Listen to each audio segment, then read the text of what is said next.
A Christmas Carol, written by Charles Dickens. Preface. I have endeavoured in this ghostly little book to raise the ghost of an idea, which shall not put my readers out of humour with themselves, with each other, with the season, or with me. May it haunt their houses pleasantly, and with no one wish to lay it. Their faithful friend and servant, Charles Dickens.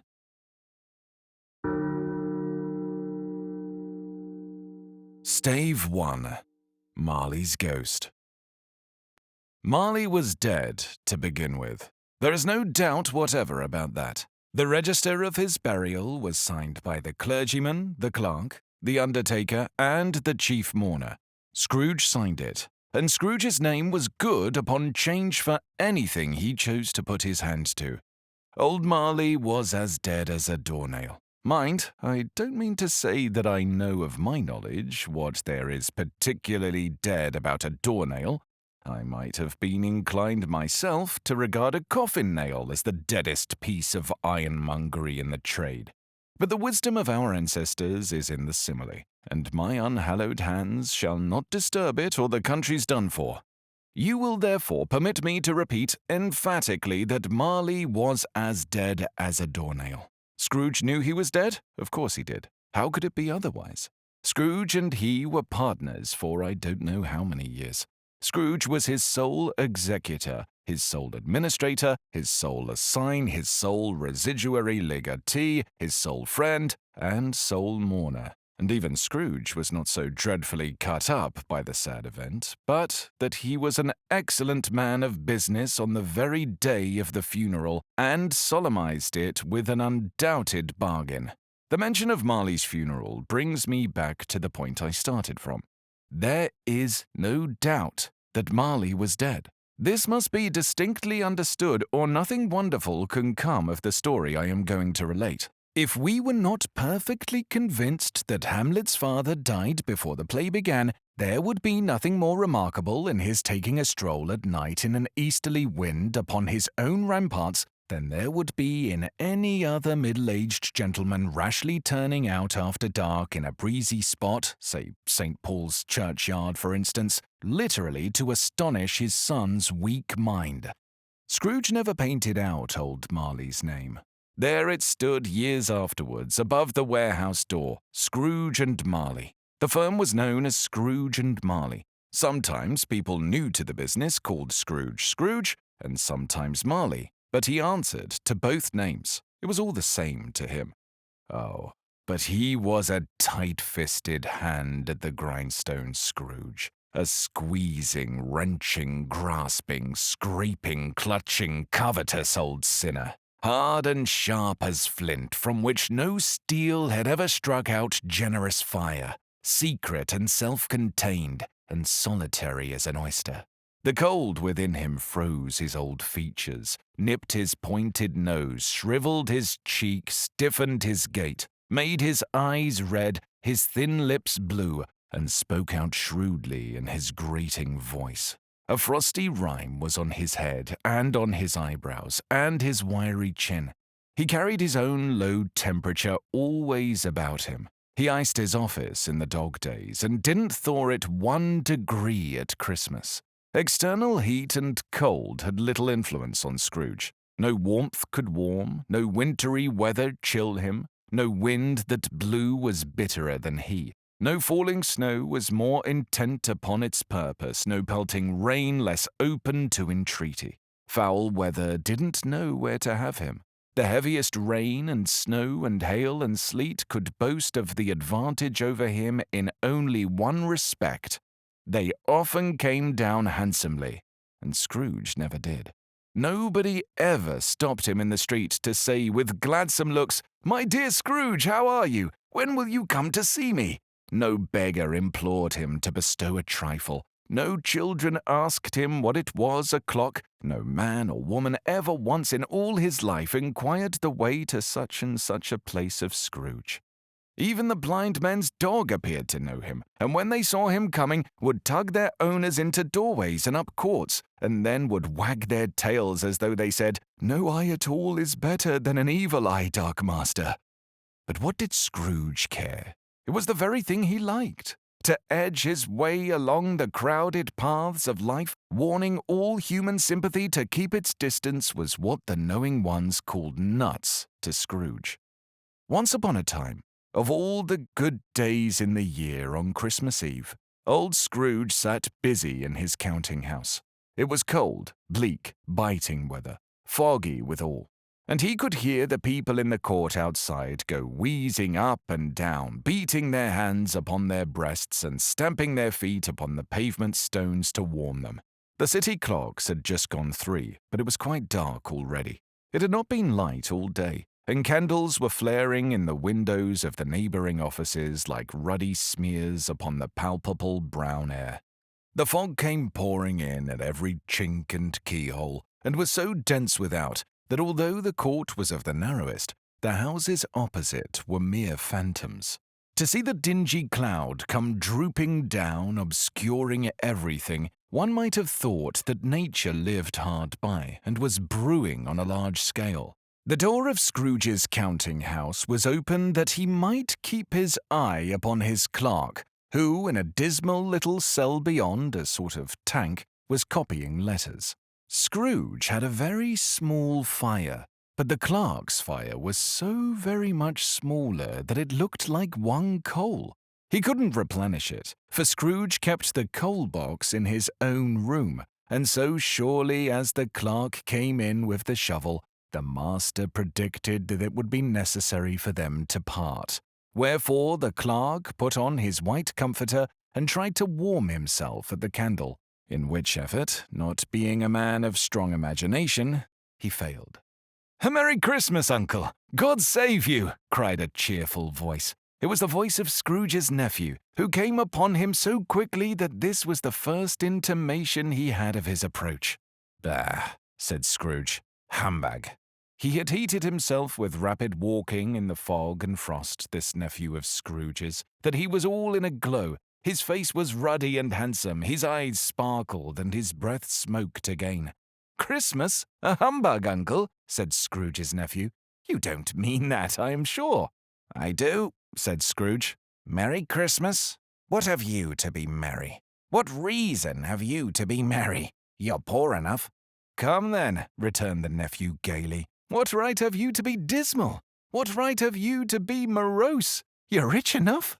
Scrooge, having no better answer ready on the spur of the moment, said, "Bah," again, and followed it up with, "Humbug." "Don't be cross, Uncle," said the nephew. "What else can I be?" returned the uncle, "when I live in such a world of fools as this? Merry Christmas! Out upon Merry Christmas! What's Christmas time to you but a time for paying bills without money? A time for finding yourself a year older but not an hour richer? A time for balancing your books and having every item in 'em through a round dozen of months presented dead against you? If I could work my will," said Scrooge indignantly, "every idiot who goes about with 'Merry Christmas' on his lips should be boiled with his own pudding and buried with a stake of holly through his heart, he should." "Uncle," pleaded the nephew. "Nephew," returned the uncle sternly, "keep Christmas in your own way, and let me keep it in mine." "Keep it?" repeated Scrooge's nephew. "But you don't keep it." "Let me leave it alone, then," said Scrooge. "Much good may it do you. Much good it has ever done you." "There are many things from which I might have derived good by which I have not profited, I dare say," returned the nephew. "Christmas among the rest. But I am sure I have always thought of Christmas time when it has come round, apart from the veneration due to its sacred name and origin, if anything belonging to it can be apart from that, as a good time, a kind, forgiving, charitable, pleasant time, the only time I know of in the long calendar of the year, when men and women seem by one consent to open their shut-up hearts freely, and to think of people below them as if they really were fellow passengers to the grave, and not another race of creatures bound on other journeys. And therefore, Uncle, though it has never put a scrap of gold or silver in my pocket. I believe that it has done me good, and will do me good, and I say God bless it." The clerk in the tank involuntarily applauded. Becoming immediately sensible of the impropriety, he poked the fire and extinguished the last frail spark forever. "Let me hear another sound from you," said Scrooge, "and you'll keep your Christmas by losing your situation. You're quite a powerful speaker, sir," he added, turning to his nephew. "I wonder you don't go into Parliament." "Don't be angry, uncle. Come, dine with us tomorrow." Scrooge said that he would see him. Yes, indeed he did. He went the whole length of the expression and said that he would see him in that extremity first. "But why?" cried Scrooge's nephew. "Why?" "Why did you get married?" said Scrooge. "Because I fell in love." "Because you fell in love," growled Scrooge, as if that were the only one thing in the world more ridiculous than a Merry Christmas. "Good afternoon." "Nay, uncle, but you never came to see me before that happened. Why give it as a reason for not coming now?" "Good afternoon," said Scrooge. "I want nothing from you. I ask nothing of you. Why cannot we be friends?" "Good afternoon," said Scrooge. "I am sorry with all my heart to find you so resolute. We have never had any quarrel to which I have been a party, but I have made the trial in homage to Christmas, and I'll keep my Christmas humour to the last. So a Merry Christmas, uncle." "Good afternoon," said Scrooge. "And a Happy New Year." "Good afternoon," said Scrooge. His nephew left the room without an angry word, notwithstanding. He stopped at the outer door to bestow the greetings of the season to the clerk, who, cold as he was warmer than Scrooge, for he returned them cordially. "There's another fellow," muttered Scrooge, who overheard him. "My clerk, with 15 shillings a week and a wife and family, talking about a Merry Christmas. I'll retire to Bedlam." This lunatic, in letting Scrooge's nephew out, had let 2 other people in. They were portly gentlemen, pleasant to behold, and now stood with their hats off in Scrooge's office. They had books and papers in their hands and bowed to him. "Scrooge and Marley's, I believe," said one of the gentlemen, referring to his list. "Have I the pleasure of addressing Mr. Scrooge or Mr. Marley?" "Mr. Marley has been dead these 7 years," Scrooge replied. "He died 7 years ago this very night." "We have no doubt his liberality is well represented by his surviving partner," said the gentleman, presenting his credentials. It certainly was, for they had been 2 kindred spirits. At the ominous word, liberality, Scrooge frowned and shook his head and handed the credentials back. "At this festive season of the year, Mr. Scrooge," said the gentleman, taking up a pen, "it is more than usually desirable that we should make some slight provision for the poor and destitute, who suffer greatly at the present time. Many thousands are in want of common necessaries. Hundreds of thousands are in want of common comforts, sir." "Are there no prisons?" asked Scrooge. "Plenty of prisons," said the gentleman, laying down the pen again. "And the union workhouses?" demanded Scrooge. "Are they still in operation?" "They are still," returned the gentleman. "I wish I could say they were not." "The treadmill and the poor law are in full vigour, then?" said Scrooge. "Both very busy, sir." "Oh, I was afraid from what you said at first that something had occurred to stop them in their useful course," said Scrooge. "I'm very glad to hear it." "Under the impression that they scarcely furnish Christian cheer of mind to body or the multitude," returned the gentleman, "a few of us are endeavouring to raise a fund to buy the poor some meat and drink and means for warmth. We choose this time because it is a time of all others when want is keenly felt and abundance rejoices. What shall I put you down for?" "Nothing," Scrooge replied. "You wish to be anonymous?" "I wish to be left alone," said Scrooge. "Since you ask me what I wish, gentlemen, that is my answer. I don't make merry myself at Christmas, and I can't afford to make idle people merry. I help to support the establishments I have mentioned. They cost enough. and those who are badly off must go there." "Many can't go there, and many would rather die." "If they would rather die," said Scrooge, "they had better do it, and decrease the surplus population. Besides, excuse me, I don't know that." "But you might know it," observed the gentleman.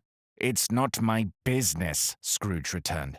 "It's enough for a man to understand his own business and not interfere with other people's. Mine occupies me constantly. Good afternoon, gentlemen." Seeing clearly that it would be useless to pursue their point, the gentleman withdrew. Scrooge returned his labours with an improved opinion of himself and in a more facetious temper than was usual with him. Meanwhile, the fog and darkness thickened so that people ran about with flaring links, proffering their services to go before horses and carriages and conduct them on their way.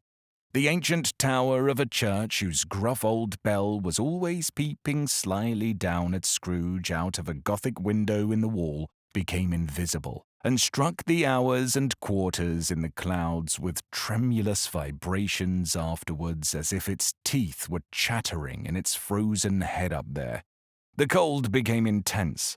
In the main street at the corner of the court, some labourers were repairing the gas pipes and had lighted a great fire in the brazier, round which a party of ragged men and boys were gathered, warming their hands and winking their eyes before the blaze in rapture.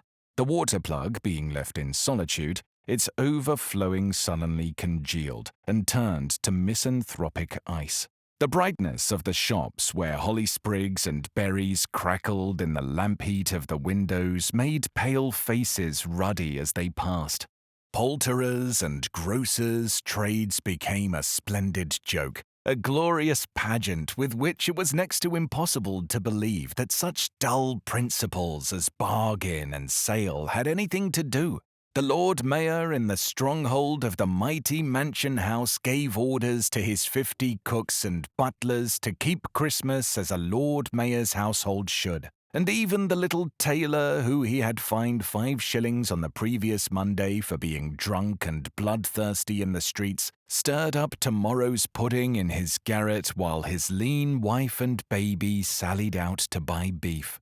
Foggier yet, and colder, piercing, searching, biting cold. If the good Saint Dunstan had but nipped the evil spirit's nose with a touch of such weather as that, instead of using his familiar weapons, then indeed he would have roared to lusty purpose. The owner of one scant young nose, gnawed and mumbled by the hungry cold as bones are gnawed by dogs, stooped down at Scrooge's keyhole to regale him with a Christmas carol. But at the first sound of "God bless ye merry gentlemen, may nothing you dismay," Scrooge seized the ruler with such energy of action that the singer fled in terror, leaving the keyhole to the fog and even more congenial frost. At length, the hour of shutting up and counting house arrived. With an ill will, Scrooge dismounted from his stool and tacitly admitted the fact to his expectant clerk in the tank, who instantly snuffed his candle out and put on his hat. "You'll want all day tomorrow, I suppose," said Scrooge. "If quite convenient, sir." "It's not convenient," said Scrooge, "and it's not fair.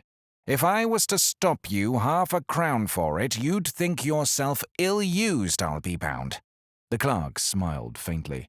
"And yet," said Scrooge, "you don't think me ill-used when I pay a day's wages for no work." The clerk observed that it was only once a year.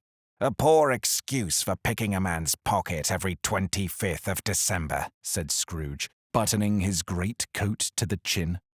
"But I suppose you must have the whole day. Be here all the earlier next morning." The clerk promised that he would, and Scrooge walked out with a growl. The office was closed in a twinkling, and the clerk, with the long ends of his white comforter dangling below his waist, for he boasted no great coat, went down a slide on Cornhill at the end of a lane of boys 20 times in honour of its being Christmas Eve, and then ran home to Camden Town as hard as he could pelt to play blind man's bluff. Scrooge took his melancholy dinner in his usual melancholy tavern, and having read all the newspapers and beguiled the rest of the evening with his banker's book, went to bed. He lived in chambers which had once belonged to his deceased partner. They were a gloomy suite of rooms in a lowering pile of a building up a yard where it had so little business to be that one could scarcely help fancying it must have run there when it was a young house, playing at hide-and-seek with other houses and forgotten the way out again. It was old enough now and dreary enough, for nobody lived in it but Scrooge, the other rooms all being let out as offices. The yard was so dark that even Scrooge, who knew its every stone, was faint to grope with his hands. The fog and frost so hung about the black old gateway of the house that it seemed as if the genius of the weather sat in mournful meditation on the threshold. Now, it is a fact that there was nothing at all particular about the knocker on the door except that it was very large. It is also a fact that Scrooge had seen it night and morning during his whole residence in that place. Also that Scrooge had as little of what is called fancy about him as any man in the city of London, even including, which is a bold word, the corporation, alderman, and livery. Let it also be borne in mind that Scrooge had not bestowed one thought on Marley since his last mention of his 7 years dead partner that afternoon. And then, let any man explain to me, if he can, how it happened that Scrooge, having his key in the lock of the door, saw in the knocker, without its undergoing any intermediate process of change, not a knocker, but Marley's face. Marley's face. It was not in an impenetrable shadow as the other objects in the yard were, but had a dismal light about it, like a bad lobster in a dark cellar. It was not angry or ferocious, but looked at Scrooge as Marley used to look, with ghostly spectacles turned up on its ghostly forehead. The hair was curiously stirred, as if by breath or hot air, and though the eyes were wide open, they were perfectly motionless. That, and its livid colour, made it horrible. But its horror seemed to be in spite of the face and beyond its control, rather than a part of its own expression. As Scrooge looked fixedly at this phenomenon, it was a knocker again. To say that he was not startled or that his blood was not conscious of a terrible sensation to which it had been a stranger from infancy would be untrue. But he had his hand upon the key he had relinquished, turned it sturdily, walked in, and lighted his candle. He did pause with a moment's irresolution before he shut the door, and he did look cautiously behind it first, as if he half expected to be terrified with the sight of Marley's pigtail sticking out into the hall. But there was nothing on the back of the door, except the screws and nuts that held the knocker on. So he said, "Pooh, pooh," and closed it with a bang. The sound resounded through the house like thunder. Every room above and every cask in the wine merchant's cellars below appeared to have a separate peal of echoes of its own. Scrooge was not a man to be frightened by echoes. He fastened the door and walked across the hall and up the stairs, slowly, too, trimming his candle as he went. You may talk vaguely about driving a coach and six up a good old flight of stairs, or through a bad young Act of Parliament, but I mean to say you might have got a hearse up that staircase and taken it broadwise, with the splinter bar towards the wall and the door towards the balustrades, and done it easy. There was plenty of width for that, and room to spare, which is perhaps the reason why Scrooge thought he saw a locomotive hearse going on before him in the gloom. Half a dozen gas lamps out of the street wouldn't have lighted the entry too well, so you may suppose that it was pretty dark in Scrooge's dip. Up Scrooge went, not caring a button for that. Darkness is cheap, and Scrooge liked it. But before he shut his heavy door, he walked through his rooms to see that all was right. He had just enough recollection on the face to desire to do that. Sitting room, bedroom, lumber room, all as they should be, nobody under the table, nobody under the sofa, a small fire in the grate, spoon and basin ready, and the little saucepan of gruel, Scrooge had a cold in his head, upon the hob. Nobody under the bed, nobody in the closet, nobody in his dressing gown, which was hanging up in a suspicious attitude against the wall. Lumber room as usual, old fire guards, old shoes, 2 fish baskets, washing stand on 3 legs and a poker. Quite satisfied, he closed the door and locked himself in, double locked himself in, which was not his custom. Thus secured against surprise, he took off his cravat, put on his dressing gown and slippers and his nightcap, and sat down before the fire to take his gruel. It was a very low fire indeed, nothing on such a bitter night. He was obliged to sit close to it, to brood over it, before he could extract the least sensation of warmth from such a handful of fuel. The fireplace was an old one, built by some Dutch merchant long ago, and paved all around the quaint Dutch tiles designed to illustrate the scriptures. There were Cains and Abels, Pharaoh's daughters, queens of Sheba, angelic messengers descending through the air on clouds like feather beds, Abrahams, Belshazzars, apostles putting off to sea in butter boats, hundreds of figures to attract his thoughts. And yet that face of Marley, 7 years dead, came like the ancient prophet's rod and swallowed up the whole. If each smooth tile had been a blank at first, with no power to shape some picture on its surface from the disjointed fragments of his thoughts, there would have been a copy of old Marley's head on every one. "Handbag," said Scrooge, and walked across the room. After several turns, he sat down again. As he threw his head back in the chair, his glance happened to rest upon a bell, a disused bell that hung in the room, and communicated for some purpose now forgotten with a chamber in the highest story of the building. It was with great astonishment, and with a strange, inexplicable dread, that as he looked, he saw this bell begin to swing. It swung so softly in the outset that it scarcely made a sound, but soon it rang out loudly, and so did every bell in the house. This might have lasted half a minute or a minute, but it seemed an hour. The bells ceased as they had begun, together. They were succeeded by a clanking noise deep down below, as if some person were dragging a heavy chain over the casks in the wine merchant's cellar. Scrooge then remembered to have heard that ghosts in haunted houses were described as dragging chains. The cellar door flew open with a booming sound, and then he heard the noise much louder on the floors below.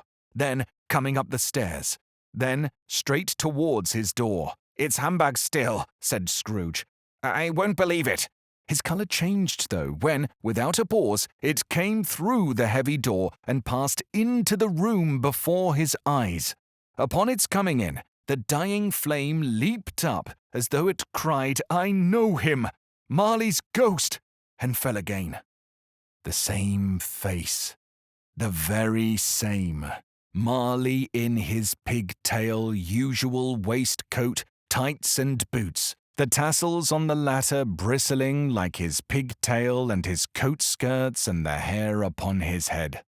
The chain he drew was clasped about his middle. It was long and wound about him like a tail, and it was made, for Scrooge observed it closely, of cash boxes, keys, padlocks, ledgers, deeds, and heavy purses wrought in steel.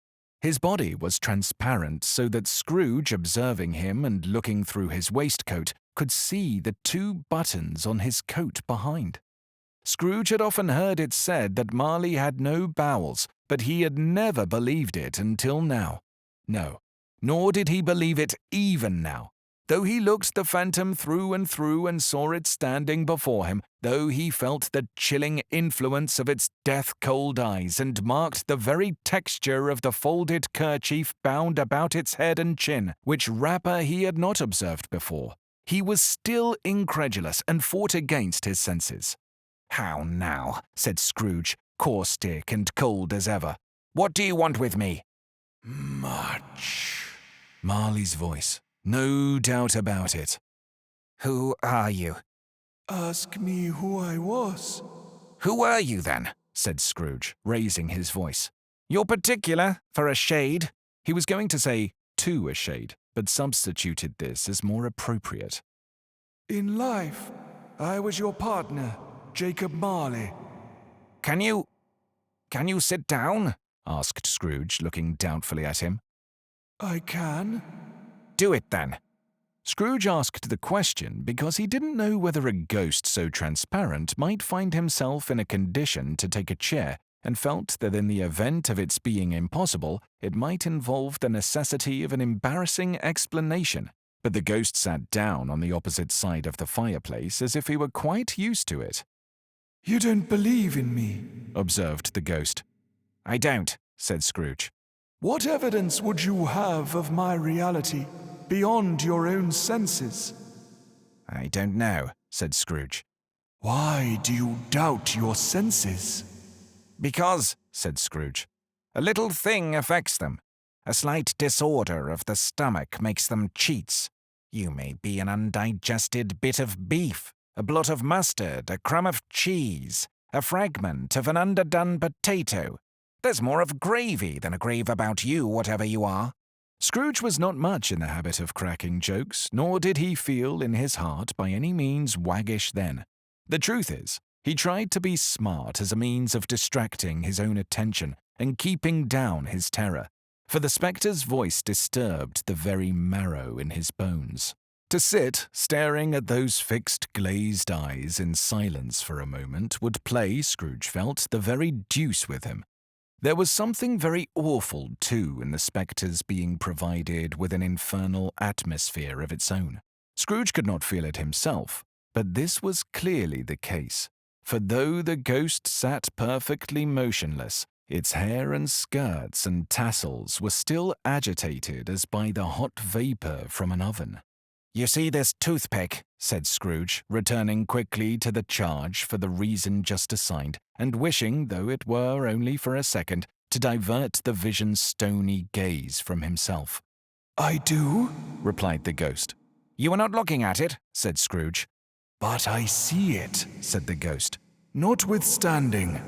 Well, returned Scrooge, I have but to swallow this, and be for the rest of my days persecuted by a legion of goblins, all of my own creation.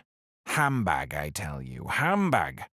At this, the spirit raised a frightful cry, and shook its chains with such a dismal and appalling noise that Scrooge held on tight to his chair to save himself from falling in a swoon. But how much greater was his horror when the phantom, taking off the bandage round its head, as if it were too warm to wear indoors, its lower jaw dropped down upon its breast.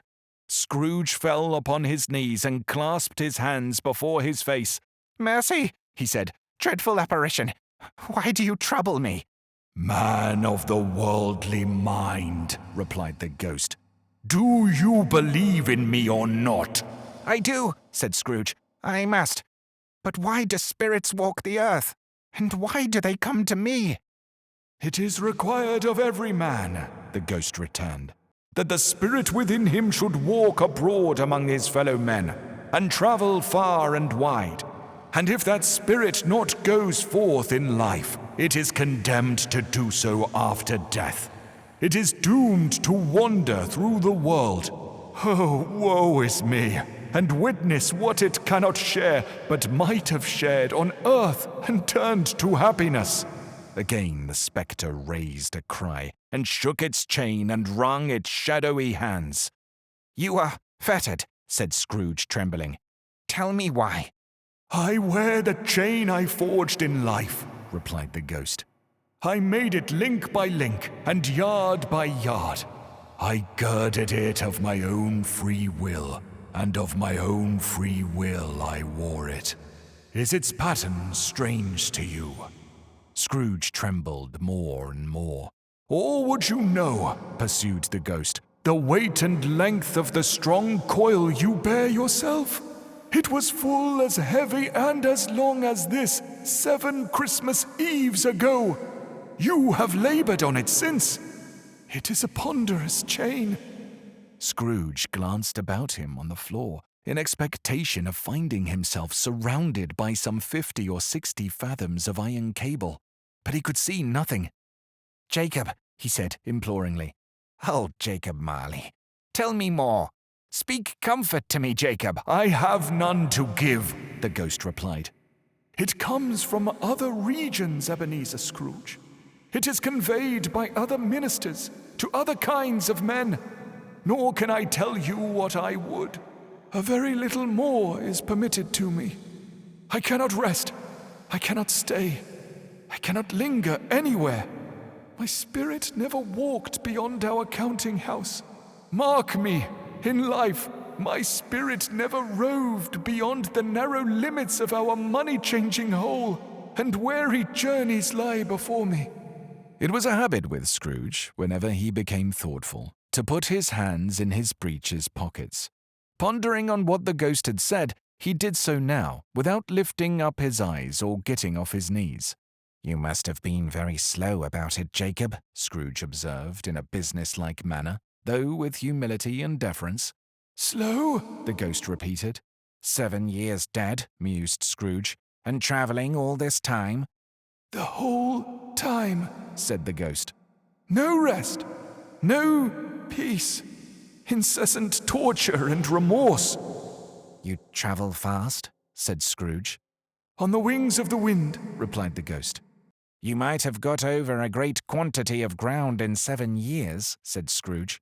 The ghost, on hearing this, set up another cry, and clanked its chain so hideously in the dead silence of the night that the ward would have been justified in indicting it for a nuisance.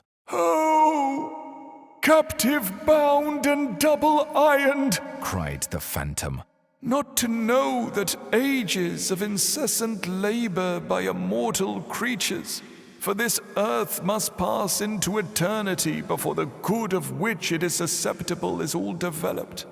Not to know that any Christian spirit working kindly in its little sphere, whatever it may be, will find its mortal life too short for its vast means of usefulness.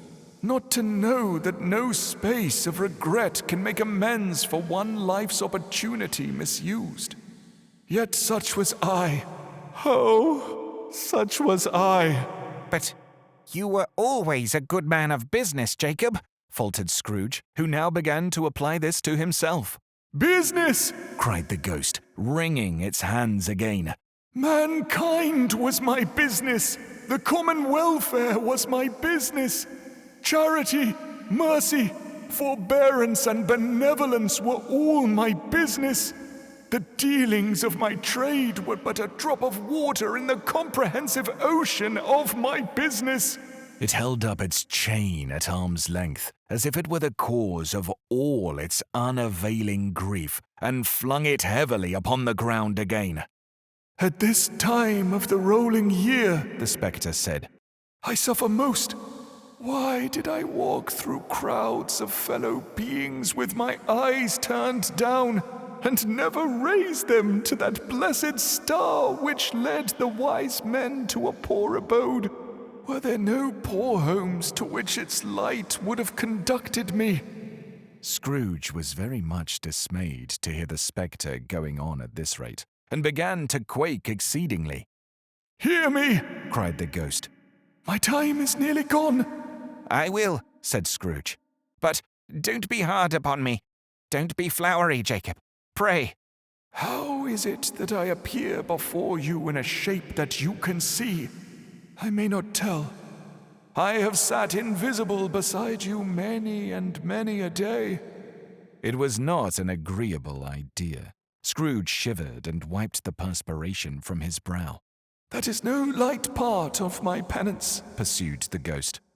I am here tonight to warn you that you have yet a chance and hope of escaping my fate, a chance and hope of procuring Ebenezer. You were always a good friend to me, said Scrooge. Thank ye.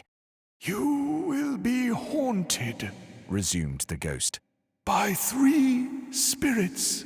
Scrooge's countenance fell almost as low as the ghost's had done. Is that the chance and hope you mentioned, Jacob? He demanded in a faltering voice. It is. I think I'd rather not, said Scrooge. Without their visits, said the ghost, you cannot hope to shun the path I tread. Expect the first tomorrow, when the bell tolls 1. Couldn't I take 'em all at once and have it over, Jacob? Hinted Scrooge. Expect the second on the next night at the same hour. The third upon the next night when the last stroke of 12 has ceased to vibrate. Look to see me no more, and look that for your own sake you remember what has passed between us." When it had said these words, the spectre took its wrapper from the table and bound it round its head as before. Scrooge knew this by the smart sound its teeth made when the jaws were brought together by the bandage. He ventured to raise his eyes again and found his supernatural visitor confronting him in an erect attitude, with its chain wound over and about its arm. The apparition walked backward from him, and at every step it took, the window raised itself a little, so that when the spectre reached it, it was wide open. It beckoned Scrooge to approach, which he did. When they were within 2 paces of each other, Marley's ghost held up its hand, warning him to come no nearer. Scrooge stopped, not so much in obedience as in surprise and fear, for on the raising of the hand, he became sensible of confused noises in the air, incoherent sounds of lamentation and regret, wailings inexpressibly sorrowful and self-accusatory. The spectre, after listening for a moment, joined in the mournful dirge and floated out upon the bleak, dark night. Scrooge followed to the window, desperate in his curiosity. He looked out. The air was filled with phantoms, wandering hither and thither in restless haste, and moaning as they went.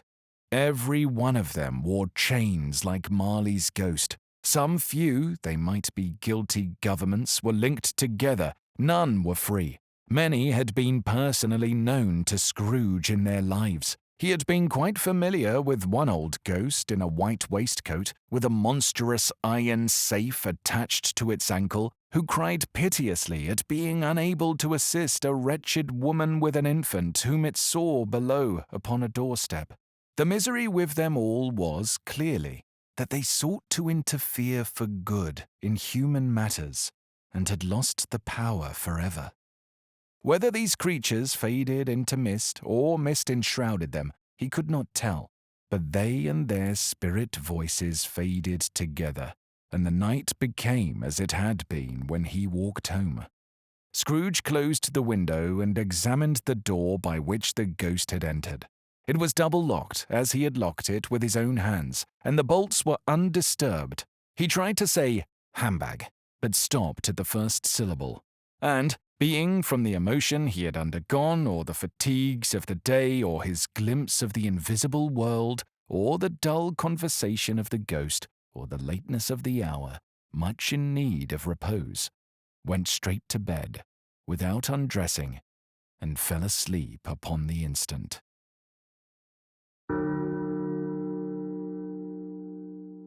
Stave 2. The first of the 3 spirits. When Scrooge awoke, it was so dark that looking out of bed he could scarcely distinguish the transparent window from the opaque walls of his chamber. He was endeavouring to pierce the darkness with his ferret eyes when the chimes of a neighbouring church struck the 4 quarters, so he listened for the hour. To his great astonishment, the heavy bell went on from 6 to 7, and from 7 to 8, and regularly up to 12, then stopped. 12. It was past 2 when he went to bed. The clock was wrong. An icicle must have got into the works. 12. He touched the spring of his repeater to correct this most preposterous clock. Its rapid little pulse beat 12 and stopped. "Why, it isn't possible," said Scrooge, "that I can have slept through a whole day and far into another night. It isn't possible that anything has happened to the sun, and this is 12 at noon." The idea being an alarming one, he scrambled out of bed and groped his way to the window. He was obliged to rub the frost off with the sleeve of his dressing gown before he could see anything, and could see very little then. All he could make out was that it was still very foggy and extremely cold, and that there was no noise of people running to and fro and making a great stir, as there unquestionably would have been if night had beaten off bright day and taken possession of the world. This was a great relief, because 3 days after sight of this first of exchange paid to Mr. Ebenezer Scrooge on his order and so forth, would have become a mere United States security if there were no days to count by. Scrooge went to bed again and thought and thought and thought it over and over, and could make nothing of it. The more he thought, the more perplexed he was, and the more he endeavored not to think, the more he thought. Marley's ghost bothered him exceedingly. Every time he resolved within himself, after mature inquiry, that it was all a dream, his mind flew back again, like a strong spring released, to its first position, and presented the same problem to be worked all through. Was it a dream or not? Scrooge lay in this state until the chime had gone 3/4 more, when he remembered, on a sudden, that the ghost had warned him of a visitation when the bell tolled 1. He resolved to lie awake until the hour was past, and, considering he could no more go to sleep than go to heaven, this was perhaps the wisest resolution in his power. The quarter was so long that he was more than once convinced he must have sunk into a doze unconsciously, and missed the clock. At length it broke upon his listening ear. Ding dong. 1/4 past, said Scrooge, counting. Ding dong. 1/2 past, said Scrooge. Ding dong. 1/4 to it, said Scrooge. Ding dong. The hour itself, said Scrooge triumphantly, and nothing else.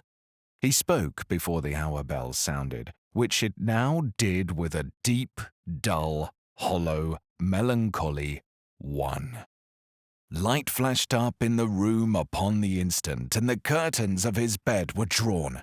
The curtains of his bed were drawn aside, I tell you, by a hand, not the curtains at his feet, nor the curtains at his back, but those to which his face was addressed.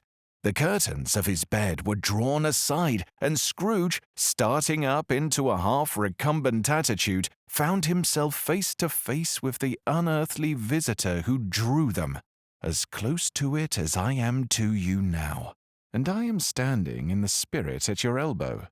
It was a strange figure, like a child, yet not so like a child as like an old man, viewed through some supernatural medium, which gave him the appearance of having receded from the view and being diminished into a child's proportions. Its hair, which hung about its neck and down its back, was white as if with age, and yet the face had not a wrinkle in it, and the tenderest bloom was on the skin. The arms were very long and muscular, the hands the same, as if its hold were of uncommon strength. Its legs and feet, most delicately formed, were, like those upper members, bare. It wore a tunic of the purest white, and round its waist was bound a lustrous belt, the sheen of which was beautiful. It held a branch of fresh green holly in its hand, and, in a singular contradiction of that wintry emblem, had its dress trimmed with summer flowers. But the strangest thing about it was, that from the crown of its head there sprung a bright clear jet of light, by which all this was visible, and which was doubtless the occasion of its using in its duller moments a great extinguisher for a cap which it now held under its arm. Even this, though, when Scrooge looked at it with increasing steadiness, was not its strangest quality, for its belt sparkled and glittered now in one part and now in another, and what was light one instant, at another time was dark.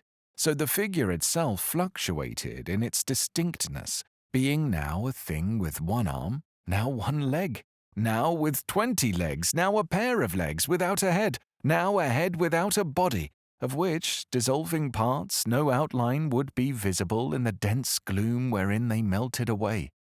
And in the very wonder of this, it would be itself again, distinct and clear as ever. "Are you the spirit, sir, whose coming was foretold to me?" asked Scrooge. I am.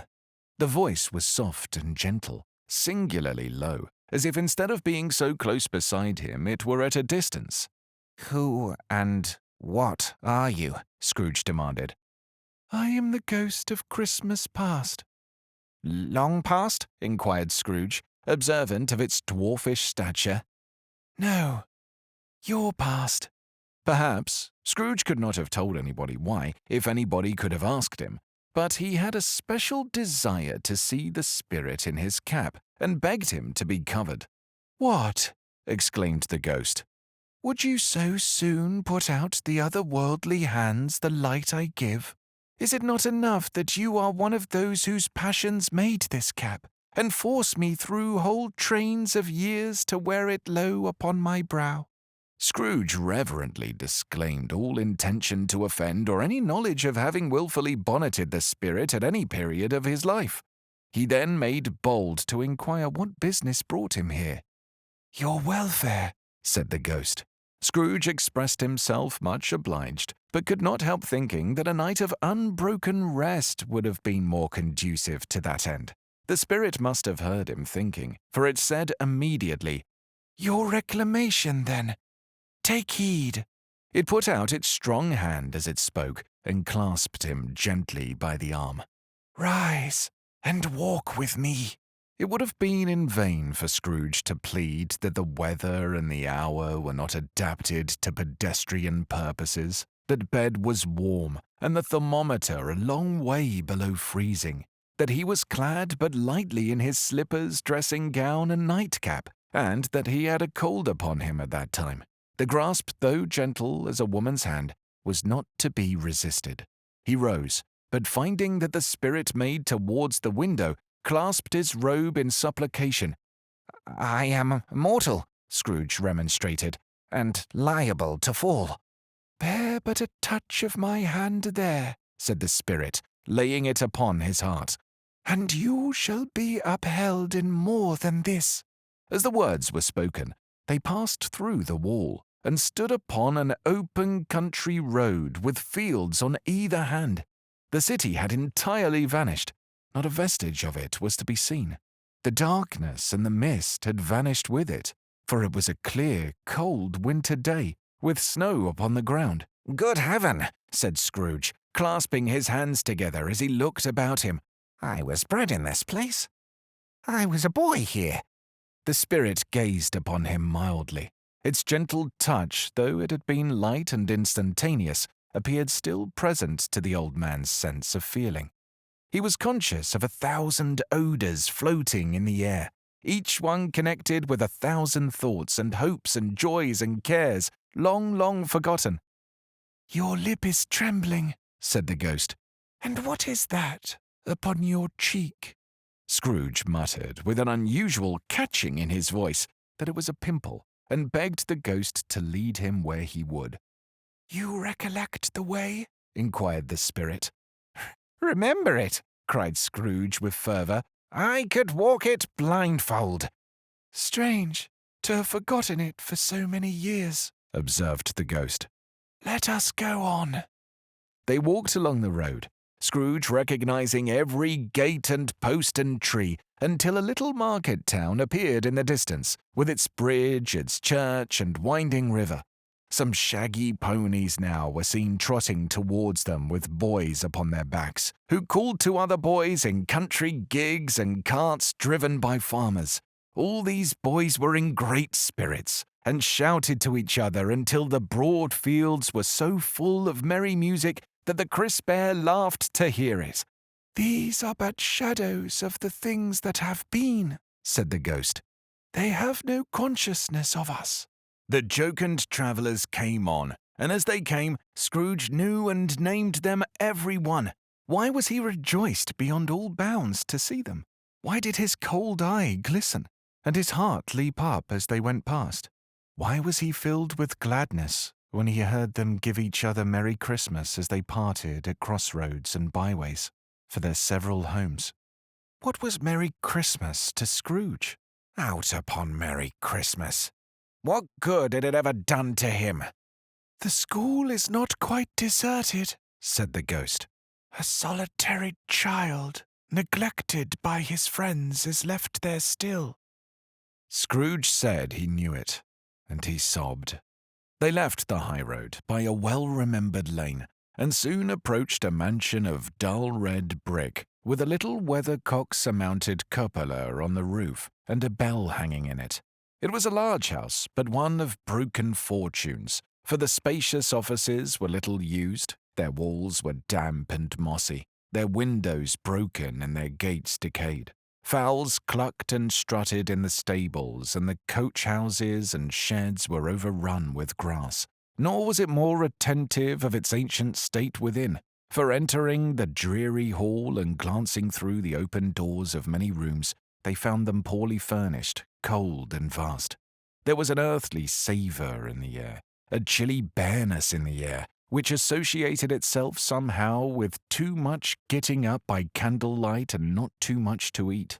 They went, the ghost and Scrooge, across the hall to a door at the back of the house. It opened before them and disclosed a long, bare, melancholy room, made barer still by lines of plain deal forms and desks.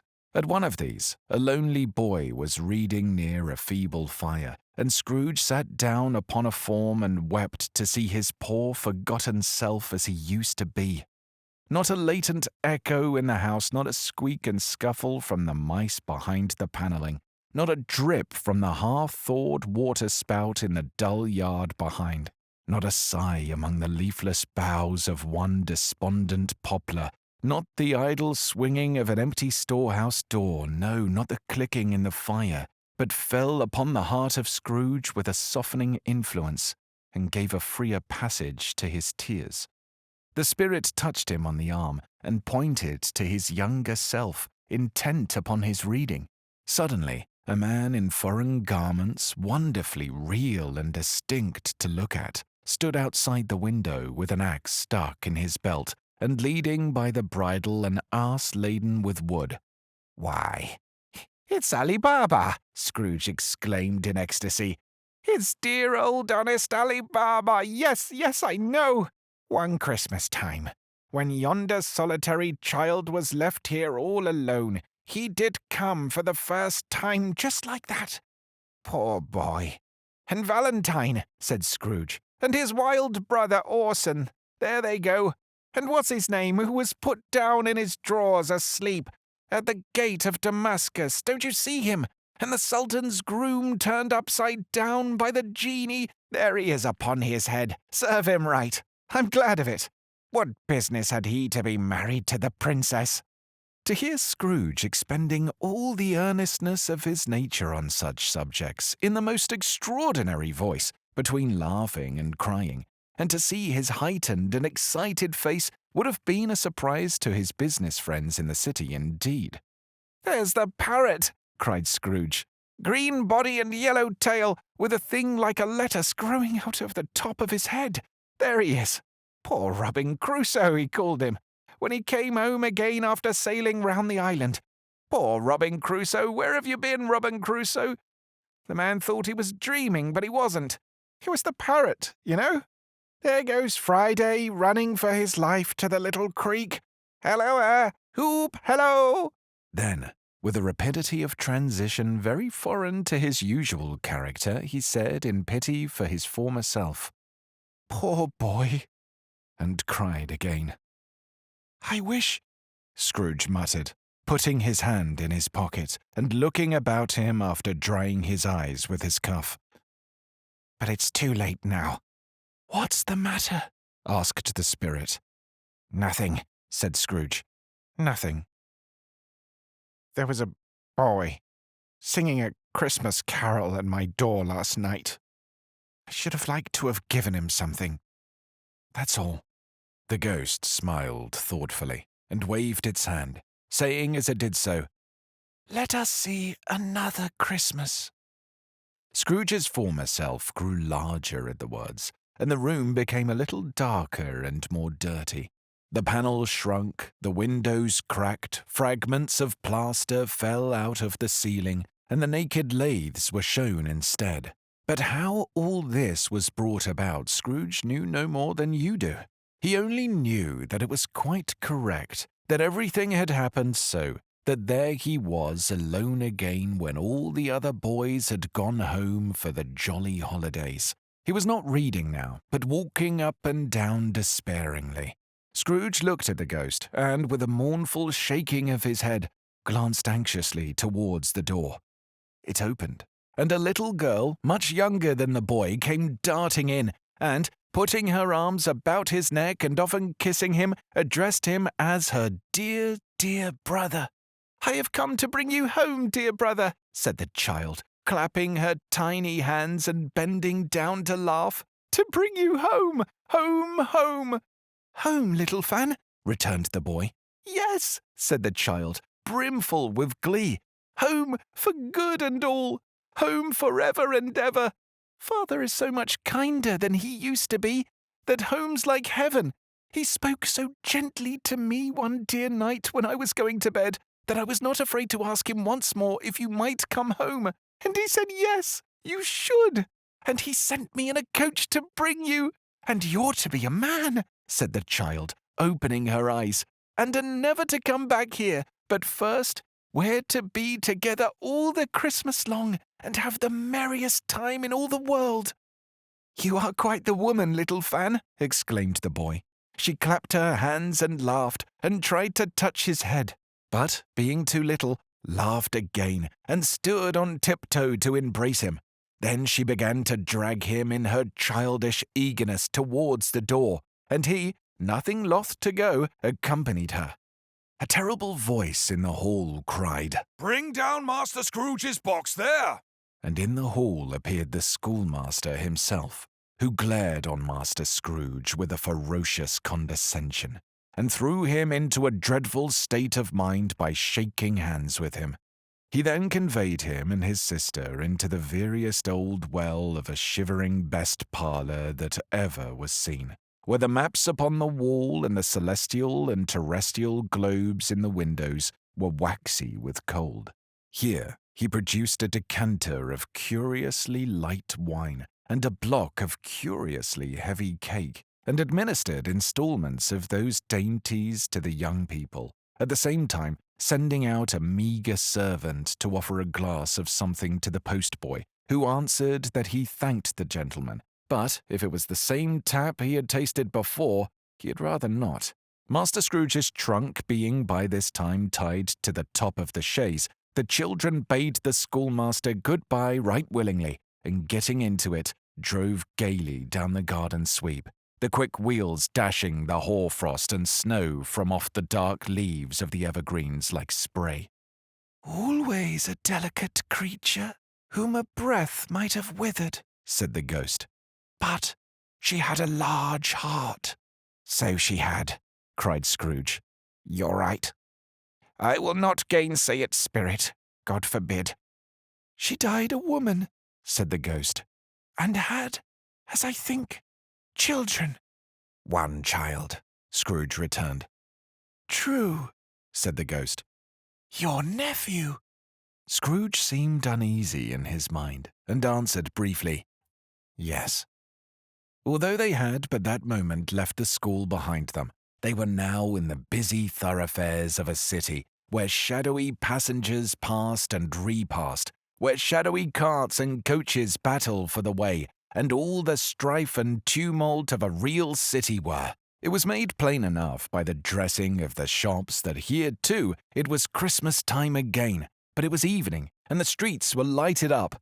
The ghost stopped at a certain warehouse door, and asked Scrooge if he knew it. "Know it?" said Scrooge. "I was apprenticed here." They went in. At the sight of an old gentleman in a Welsh wig sitting behind such a high desk that if he had been 2 inches taller he must have knocked his head against the ceiling, Scrooge cried in great excitement, "Why, it's old Fezziwig! Bless his heart! It's Fezziwig, alive again!" Old Fezziwig laid down his pen and looked up at the clock, which pointed to the hour of 7. He rubbed his hands, adjusted his capacious waistcoat, laughed all over himself from his shoes to his organ of benevolence, and called out in a comfortable, oily, rich, fat, jovial voice, "Yo-ho there! Ebenezer! Dick!" Scrooge's former self, now grown a young man, came briskly in, accompanied by his fellow prentice. "Dick Wilkins, to be sure," said Scrooge to the ghost. "Bless me, yes, there he is. He was very much attached to me, was Dick. Poor Dick. Dear, dear." "Yo-ho, my boys," said Fezziwig. "No more working tonight. Christmas Eve, Dick, Christmas, Ebenezer. Let's have the shutters up," cried old Fezziwig with a sharp clap of his hands, "before a man can say Jack Robinson." You wouldn't believe how those two fellows went at it.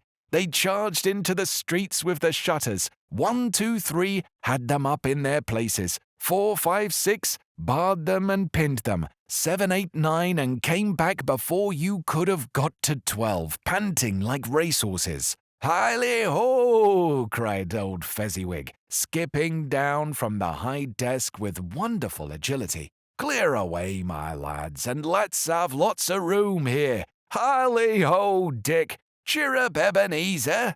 Clear away. There was nothing they wouldn't have cleared away or couldn't have cleared away, with old Fezziwig looking on. It was done in a minute. Every movable was packed off, as if it were dismissed from public life forevermore, and the floor was swept and watered, the lamps were trimmed, fuel was heaped upon the fire, and the warehouse was as snug and warm and dry and bright a ballroom as you would desire to see upon a winter's night. In came a fiddler with a music book, and went up to the lofty desk and made an orchestra of it, and tuned like 50 stomachaches. In came Mrs. Fezziwig, one vast, substantial smile. In came 3 Miss Fezziwigs, beaming and lovable. In came 6 young followers whose hearts they broke. In came all the young men and women employed in the business. In came the housemaid with her cousin, the baker. In came the cook with her brother's particular friend, the milkman. In came the boy from over the way who was suspected of not having board enough from his master, trying to hide himself behind the girl from next door but one, who was proved to have had her ears pulled by her mistress. In they all came, one after another, some shyly, some boldly, some gracefully, some awkwardly, some pushing, some pulling. In they all came, anyhow and everyhow. Away they all went, 20 couples at once, hands half around and back again the other way, down the middle and up again, round and round in various stages of affectionate grouping. Old top couple always turning up in the wrong place, new top couple starting off again as soon as they got there, all the couples at last, and not a bottom one to help them. When this result was brought about, old Fezziwig, clapping his hands to stop the dance, cried out, "Well done!" and the fiddler plunged his hot face into a pot of porter, especially provided for that purpose. But scorning rest upon his reappearance, he instantly began again, though they were not dancers yet, as if the other fiddler had been carried home exhausted on a shutter, and he were a brand-new man resolved to beat him out of sight or perish. Then there were more dances, and there were forfeits, and more dances, and there was cake, and there was negus, and there was a great piece of cold roast, and there was a great piece of cold boiled, and there were mince pies, and plenty of beer. And the great effect of that evening came after the roast and boiled, when the fiddler, an artful dog mind, the sort of man who knew his business better than you or I could have told it him, struck up Sir Roger de Coverley. Then old Fezziwig stood out to dance with Mrs. Fezziwig. Top couple, too, with a good stiff piece of work cut out for them, 3 or 4 and 20 pair of partners, people who were not to be trifled with, people who would dance and had no notion of walking. But if they had been twice as many, 4 times, old Fezziwig would have been a match for them, and so would Mrs. Fezziwig. As to her, she was worthy to be his partner in every sense of the term. If that's not high praise, tell me higher, and I'll use it. A positive light appeared to issue from Fezziwig's calves. They shone in every part of the dance like moons. You couldn't have predicted at any given time what would have become of them next. And when old Fezziwig and Mrs. Fezziwig had gone all through the dance, advance and retire, both hands to your partner, bow and curtsy, corkscrew, thread the needle and back again to your place, Fezziwig cut so deftly that he appeared to wink with his legs and came upon his feet again without a stagger. When the clock struck 11, this domestic ball broke up. Mr. and Mrs. Fezziwig took their stations, one on either side of the door, and shaking hands with every person individually as he or she went out, wished him or her a Merry Christmas. When everybody had retired but the two prentices, they did the same to them. And thus the cheerful voices died away, and the lads were left to their beds, which were under a counter in the back shop. During the whole time of this, Scrooge had acted like a man out of his wits. His heart and soul were in the scene and with his former self. He corroborated everything, remembered everything, enjoyed everything, and underwent the strangest agitation. It was not until now, when the bright faces of his former self and Dick were turned from them, that he remembered the ghost, and became conscious that it was looking full upon him, while the light upon his head burnt very clear. "A small matter," said the ghost, "to make these silly folks so full of gratitude." "Small," echoed Scrooge. The spirit signed to him to listen to the two apprentices, who were pouring out their hearts in praise of Fezziwig, and when he had done so, said, "Why, is it not? He has spent but a few pounds of your mortal money, 3 or 4 perhaps. Is that so much that he deserves this praise?" "It isn't that," said Scrooge, heated by the remark, and speaking unconsciously like his former self, not his latter self. "It isn't that, spirit. He has the power to render us happy or unhappy, to make our service light or burdensome, a pleasure or a toil.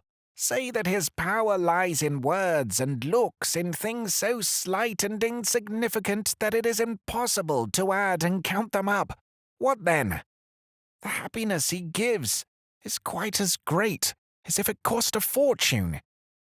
He felt the spirit's glance and stopped. "What's the matter?" asked the ghost. "Nothing in particular," said Scrooge. "Something, I think," the ghost insisted. "No," said Scrooge. "No. I should like to be able to say a word or two to my clerk just now. That's all." His former self turned down the lamps as he gave utterance to the wish, and Scrooge and the ghost again stood side by side in the open air. "My time grows short," observed the spirit. "Quick." This was not addressed to Scrooge or to anyone whom he could see, but it produced an immediate effect, for again Scrooge saw himself. He was older now, a man in the prime of life. His face had not the harsh and rigid lines of later years, but it had begun to wear the signs of care and avarice. There was an eager, greedy, restless motion in the eye, which showed the passion that had taken root and where the shadow of the growing tree would fall. He was not alone, but sat by the side of a fair young girl in a mourning dress, in whose eyes there were tears which sparkled in the light that shone out of the ghost of Christmas past. "It matters little," she said softly. "To you, very little. Another idol has displaced me, and if it can cheer and comfort you in time to come, as I would have tried to do, I have no just cause to grieve." "What idol has displaced you?" he rejoined. "A golden one. This is the even-handed dealing of the world," he said. "There is nothing on which it is so hard as poverty, and there is nothing it professes to condemn with such severity as the pursuit of wealth." "You fear the world too much," she answered gently. "All your other hopes have merged into the hope of being beyond the chance of its sordid reproach. I have seen your nobler aspirations fall off one by one, until the master passion gain engrosses you. Have I not?" "What then?" he retorted. "Even if I have grown so much wiser, what then? I am not changed towards you." She shook her head. "Am I?" Our contract is an old one. It was made when we were both poor and content to be so until, in good season, we could improve our worldly fortune by our patient industry. You were changed. When it was made, you were another man. I was a boy, he said impatiently. Your own feeling tells you that you were not what you are, she returned. I am. That which promised happiness when we were one in heart is fraught with misery now that we are two. How often and how keenly I have thought of this I will not say. It is enough that I have thought it, and can release you. Have I ever sought release? In words? No, never. In what, then? In a change in nature, in an altered spirit, in another atmosphere of life, another hope as its great end, in everything that made my love of any worth or value in your sight. If this had never been between us, said the girl, looking mildly but with steadiness upon him, tell me, would you seek me out and try to win me now? No. He seemed to yield to the justice of this supposition, in spite of himself. But he said with a struggle, You think not? I would gladly think otherwise if I could, she answered. Heaven knows. When I have learned a truth like this, I know how strong and irresistible it must be. But if you were free today, tomorrow, yesterday, can even I believe that you would choose a dowerless girl? You, who in your very confidence with her weigh everything by gain, or choosing her, if for a moment you were false enough to your own guiding principle to do so, do I not know that your repentance and regret would surely follow? I do. And I release you, with a full heart, for the love of him you once were. He was about to speak, but, with her head turned from him, she resumed. You may, the memory of what is past half makes me hope you will have pain in this, a very, very brief time, and you will dismiss the recollection of it gladly as an unprofitable dream from which it happened well that you awoke. May you be happy with the life you have chosen. She left him, and they parted. Spirit, said Scrooge, show me no more. Conduct me home. Why do you delight to torture me? One shadow more, exclaimed the ghost. No more, cried Scrooge. No more. I do not wish to see it. Show me no more. But the relentless ghost pinioned him in both his arms and forced him to observe what happened next. They were in another scene and place, a room not very large or handsome, but full of comfort. Near to the winter fire sat a beautiful young girl, so like that last that Scrooge believed it was the same, until he saw her, now a comely matron, sitting opposite her daughter. The noise in this room was perfectly tumultuous, for there were more children there than Scrooge in his agitated state of mind could count, and, unlike the celebrated herd in the poem, they were not 40 children conducting themselves like one, but every child was conducting itself like 40. The consequences were uproarious beyond belief, and no one seemed to care. On the contrary, the mother and daughter laughed heartily, and enjoyed it very much, and the latter, soon beginning to mingle in the sports, got pillaged by the young brigands most ruthlessly. What would I have not given to be one of them? Though I never could have been so rude, no, I wouldn't for the wealth of all the world have crushed that braided hair and torn it down, and for the precious little shoe I wouldn't have plucked it off, God bless my soul, to save my life. As for measuring her waist in sport as they did, bold young brood, I couldn't have done it. I should have expected my arm to have grown round it for punishment and never come straight again. And yet I should have dearly liked, I own, to have touched her lips, to have questioned her that she might have opened them, to have looked upon the lashes of her downcast eyes and never raised a blush, to have let loose waves of hair an inch of which would be a keepsake beyond price. In short, I should have liked, I do confess, to have had the lightest license of a child. And yet to have been man enough to know its value. But now a knocking at the door was heard, and such a rush immediately ensued that she, with laughing face and plundered dress, was borne towards the centre of a flushed and boisterous group, just in time to greet the father, who came home attended by a man laden with Christmas toys and presents. Then the shouting and the struggling and the onslaught that was made on the defenceless porter, the scaling him with chairs for ladders to dive into his pockets, despoil him of brown paper parcels, hold on tight by his cravat, hug him round his neck, pommel his back and kick his legs in irrepressible affection. The shouts of wonder and delight with which the development of every package was received, the terrible announcement that the baby had been taken in the act of putting a doll's frying pan into his mouth, and was more than suspected of having swallowed a fictitious turkey glued on a wooden platter. The immense relief of finding this a false alarm, the joy and gratitude and ecstasy, they are all indescribable alike. It is enough that by degrees the children and their emotions got out of the parlour, and by one stair at a time, up to the top of the house, where they went to bed, and so subsided.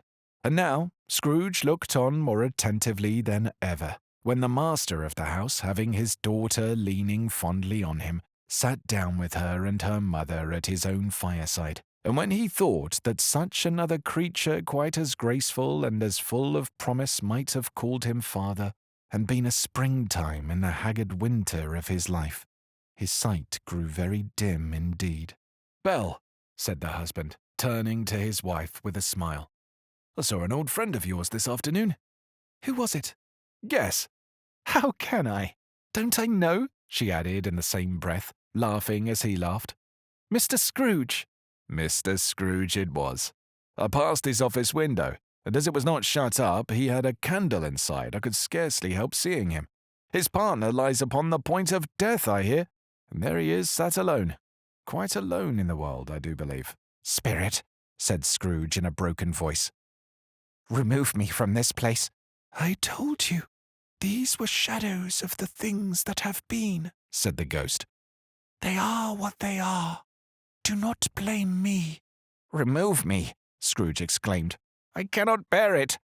He turned upon the ghost, and seeing that it looked upon him with a face in which, in some strange way, there were fragments of all the faces it had shown him, wrestled with it. "Leave me! Take me back! Haunt me no longer!" In the struggle, if that can be called a struggle in which the ghost with no visible resistance on its own part was undisturbed by any effort of its adversary, Scrooge observed that its light was burning high and bright, and dimly connecting that with its influence over him, he seized the extinguisher cap and by a sudden action pressed it down upon its head. The spirit dropped beneath it so that the extinguisher covered its whole form, but though Scrooge pressed it down with all his force, he could not hide the light which streamed from under it in an unbroken flood upon the ground. He was conscious of being exhausted and overcome by an irresistible drowsiness, and, further, of being in his own bedroom. He gave the cap a parting squeeze in which his hand relaxed, and had barely time to reel to bed before he sank into a heavy sleep.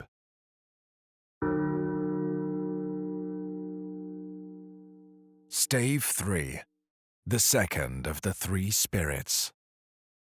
Awaking in the middle of a prodigiously tough snore and sitting up in bed to get his thoughts together, Scrooge had no occasion to be told that the bell was again upon the stroke of 1. He felt that he was restored to consciousness in the right nick of time for the especial purpose of holding a conference with the second messenger dispatched to him through Jacob Marley's intervention. But, finding that he had turned uncomfortably cold when he began to wonder which of his curtains this new spectre would draw back, he put them every one aside with his own hands, and lying down again, established a sharp look-out all around the bed, for he wished to challenge the spirit on the moment of its appearance and did not wish to be taken by surprise and made nervous. Gentlemen of the free and easy sort who plume themselves on being acquainted with a move or two and being usually equal to the time of day express the wide range of their capacity for adventure by observing that they are good for anything from pitch and toss to manslaughter, between which opposite extremes no doubt there lies a tolerably wide and comprehensive range of subjects. Without venturing for Scrooge quite as hardly as this, I don't mind calling on you to believe that he was ready for a good broad field of strange appearances, and that nothing between a baby and a rhinoceros would have astonished him very much. Now, being prepared for almost anything, he was not by any means prepared for nothing, and, consequently, when the bell struck one and no shape appeared, he was taken with a violent fit of trembling. 5 minutes, 10 minutes, a quarter of an hour went by, yet nothing came.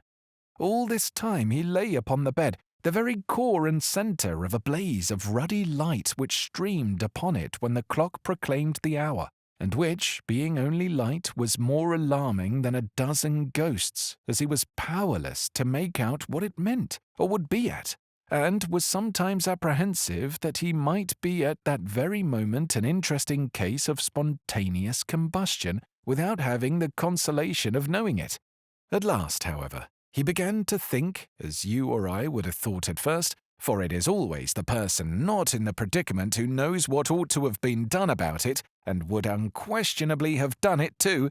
At last, I say, he began to think that the source and secret of this ghostly light might be in the adjoining room, from whence, on further tracing it, it seemed to shine. The idea taking full possession of his mind, he got up softly and shuffled in his slippers to the door. The moment Scrooge's hand was on the lock, a strange voice called him by his name and bade him enter. He obeyed. It was his own room, there was no doubt about that, but it had undergone a surprising transformation. The walls and ceiling were so hung with living green that it looked a perfect grove, from every part of which bright gleaming berries glistened. The crisp leaves of holly, mistletoe, and ivy reflected back the light, as if so many little mirrors had been scattered there, and such a mighty blaze went roaring up the chimney as that dull petrification of the hearth had never known in Scrooge's time, or Marley's, or for many and many a winter season gone.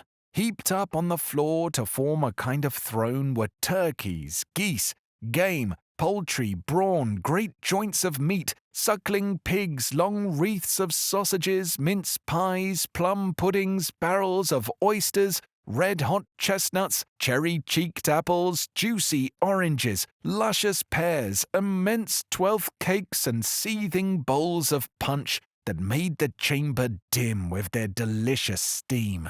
In easy state upon this couch there sat a jolly giant, glorious to see, who bore a glowing torch in shape not unlike Plenty's horn, and held it up, high up, to shed its light on Scrooge as he came peeping round the door.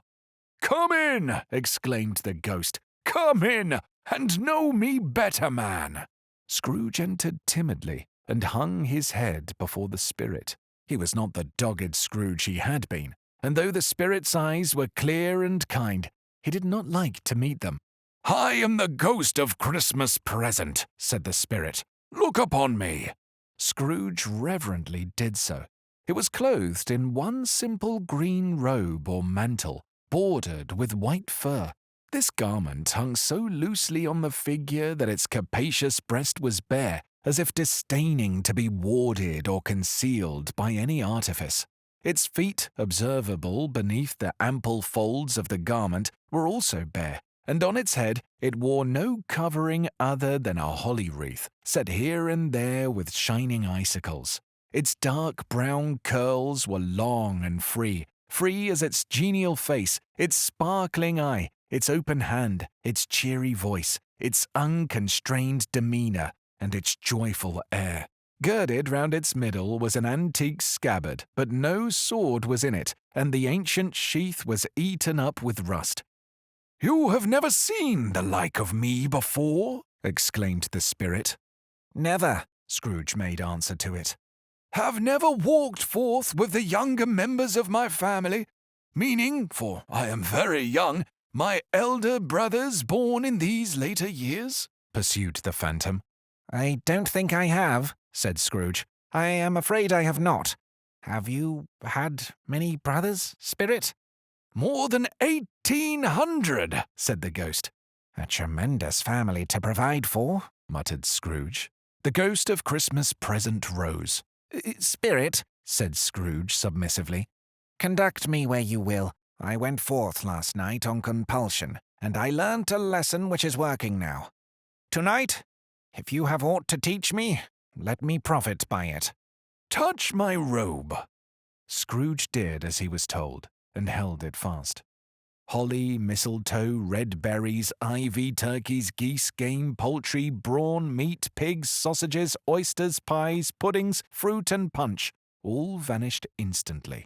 So did the room, the fire, the ruddy glow, the hour of night, and they stood in the city streets on Christmas morning, where, for the weather was severe, the people made a rough but brisk and not unpleasant kind of music in scraping snow from the pavement in front of their dwellings and from the tops of their houses, whence it was mad delight to the boys to see it come plumping down into the road below and splitting into artificial little snowstorms. The house fronts looked black enough, and the windows blacker, contrasting with the smooth white sheet of snow upon the roofs, and with the dirtier snow upon the ground, which last deposit had been ploughed up in deep furrows by the heavy wheels of carts and wagons, furrows that crossed and recrossed each other hundreds of times, where the great streets branched off and made intricate channels, hard to trace in the thick yellow mud and icy water.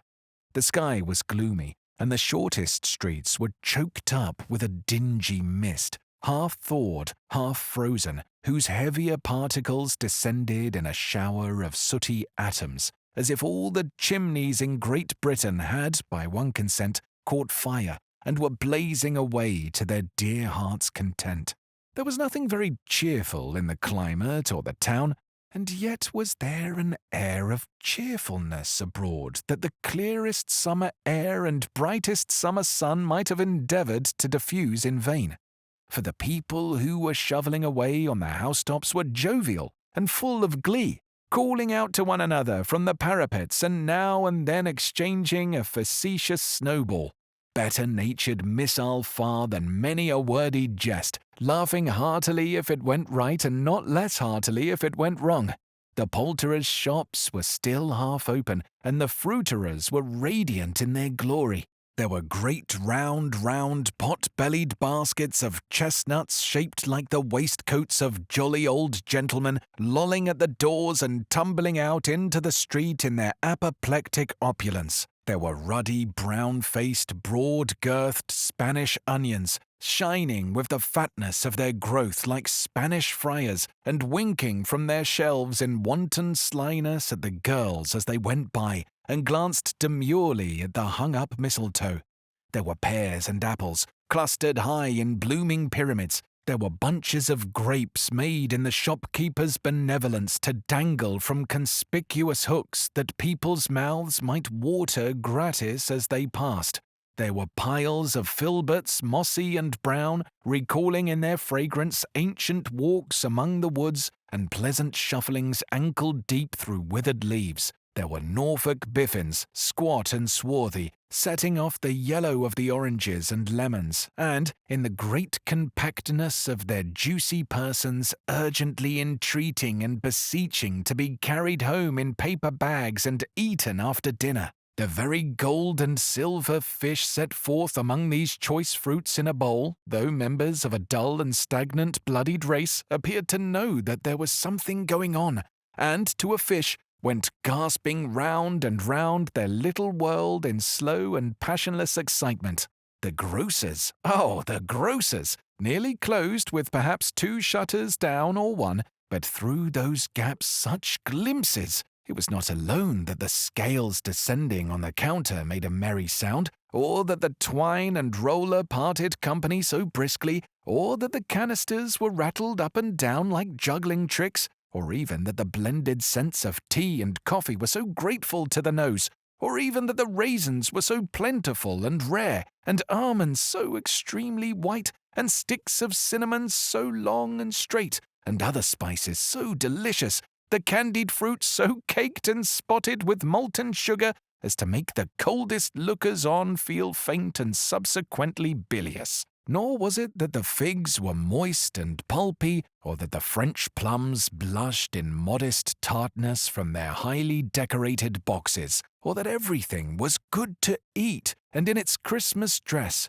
But the customers were all so hurried and so eager in the hopeful promise of the day that they tumbled up against each other at the door, crashing their wicker baskets wildly, and left their purchases upon the counter, and came running back to fetch them, and committed hundreds of the like mistakes in the best humour possible, while the grocer and his people were so frank and fresh that the polished hearts with which they fastened their aprons behind might have been their own, worn outside for general inspection and for Christmas doors to peck at if they chose.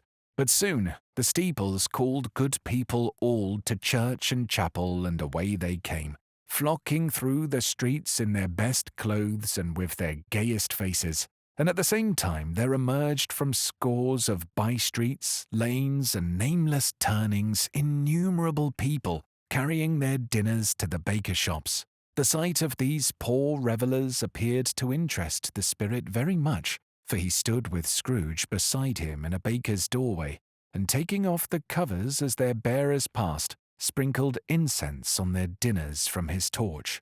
And it was a very uncommon kind of torch, for once or twice when there were angry words between some dinner carriers who had jostled each other, he shed a few drops of water on them from it, and their good humour was restored directly, for they said it was a shame to quarrel upon Christmas Day, and so it was.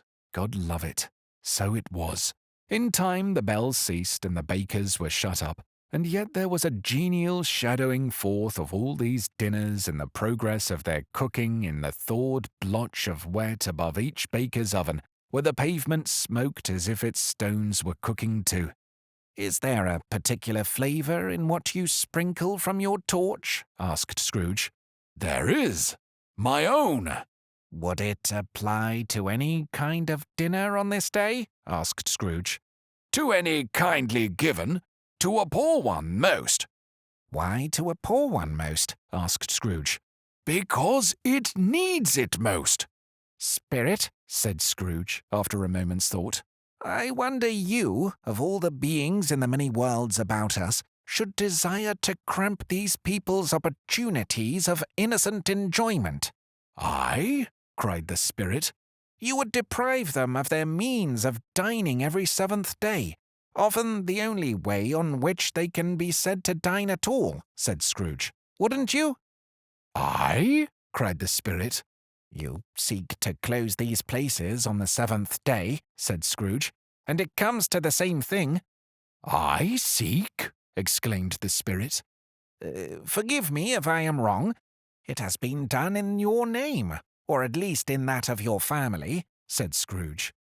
"There are some upon this earth of yours," returned the spirit, "who lay claim to know us, and who do their deeds of passion, pride, ill will, hatred, envy, bigotry, and selfishness in our name, who are strange to us and all our kith and kin, as if they had never lived. Remember that, and charge their doings on themselves, not us." Scrooge promised that he would, and they went on, invisible as they had been before, into the suburbs of the town. It was a remarkable quality of the ghost which Scrooge had observed at the baker's, that notwithstanding his gigantic size, he could accommodate himself to any place with ease, and that he stood beneath a low roof quite as gracefully and like a supernatural creature as it was possible he could have done in any lofty hall. And perhaps it was the pleasure the good spirit had in showing off this power of his, or else it was his own kind, generous, hearty nature and his sympathy with all poor men that led him straight to Scrooge's clerks. For there he went and took Scrooge with him holding to his robe, and on the threshold of the door the spirit smiled and stopped to bless Bob Cratchit's dwelling with the sprinkling of his torch. Think of that.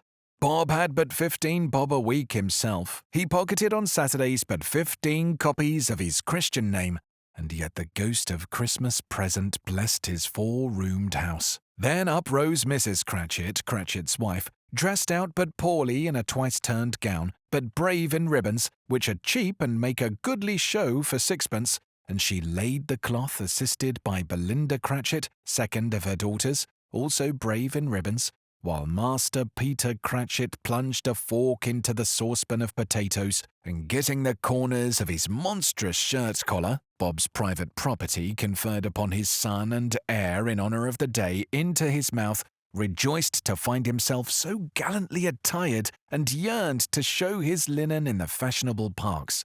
And now 2 smaller Cratchits, boy and girl, came tearing in, screaming that outside the baker's they had smelt the goose and known it for their own, and basking in luxurious thoughts of sage and onions. These young Cratchits danced about the table and exalted Master Peter Cratchit to the skies, while he, not proud, although his collars nearly choked him, blew the fire, until the slow potatoes bubbling up knocked loudly at the saucepan lid to be let out and peeled. "What has ever got to your precious father, then?" said Mrs. Cratchit. "And your brother, Tiny Tim? And Martha weren't as late last Christmas Day by half an hour." "Here's Martha, mother," said a girl, appearing as she spoke. "Here's Martha, mother," cried the 2 young Cratchits. "Hurrah! There's such a goose, Martha." "Why, bless your heart alive, my dear, how late you are," said Mrs. Cratchit, kissing her a dozen times, and taking off her shawl and bonnet for her with officious zeal. "We'd a deal of work to finish up last night," replied the girl, "and had to clear away this morning, mother." "Well, never mind, so long as you are come," said Mrs. Cratchit. "Sit you down before the fire, my dear, and have a warm, Lord bless you." "No, no, there's father coming," cried the 2 young Cratchits, who were everywhere at once. "Hide, Martha, hide!" So Martha hid herself, and in came little Bob the father, with at least 3 feet of comforter exclusive of the fringe hanging down before him, and his threadbare clothes darned up and brushed to look seasonable, and Tiny Tim upon his shoulder. Alas for Tiny Tim, he bore a little crutch, and had his limbs supported by an iron frame. "Why, where is old Martha?" cried Bob Cratchit, looking round. "Not coming," said Mrs. Cratchit. "Not coming?" said Bob, with a sudden declension in his high spirits, for he had been Tim's blood horse all the way from church, and had come home rampant. "Not coming upon Christmas Day?" Martha didn't like to see him disappointed, if it were only a joke, so she came out prematurely from behind the closet door and ran into his arms, while the 2 young Cratchits hustled Tiny Tim and bore him off into the wash-house that he might hear the pudding singing in the copper. "And how did Tiny Tim behave?" asked Mrs. Cratchit, when she had rallied Bob on his credulity and Bob had hugged his daughter to his heart's content. "As good as gold," said Bob, "and better. Somehow, he gets thoughtful sitting by himself so much and thinks the strangest things you ever heard. He told me, coming home, that he hoped the people saw him in the church because he was a cripple, and it might be pleasant to them to remember upon Christmas Day who made lame beggars walk and blind men see." Bob's voice was tremulous when he told them this, and trembled more when he said that Tiny Tim was growing strong and hearty. His active little crutch was heard upon the floor, and back came Tiny Tim before another word was spoken, escorted by his brother and sister to his stool before the fire, and while Bob, turning up his cuffs, as if, poor fellow, they were capable of being made more shabby, compounded some hot mixture in a jug with gin and lemons, and stirred it round and put it on the hob to simmer. Master Pete and the 2 ubiquitous young Cratchits went to fetch the goose, with which they soon returned in high procession. Such a bustle ensued that you might have thought a goose the rarest of all birds, a feathered phenomenon to which a black swan was a matter of course, and in truth, it was something very like it in that house. Mrs. Cratchit made the gravy ready beforehand in a little saucepan hissing hot. Master Peter mashed the potatoes with incredible vigour. Miss Belinda sweetened up the apple sauce. Martha dusted the hot plates. Bob took Tiny Tim beside him in a tiny corner at the table. The two young Cratchits set chairs for everybody, not forgetting themselves, and mounting guard upon their posts, crammed spoons into their mouths lest they should shriek for goose before their turn came to be helped. At last, the dishes were set on, and grace was said.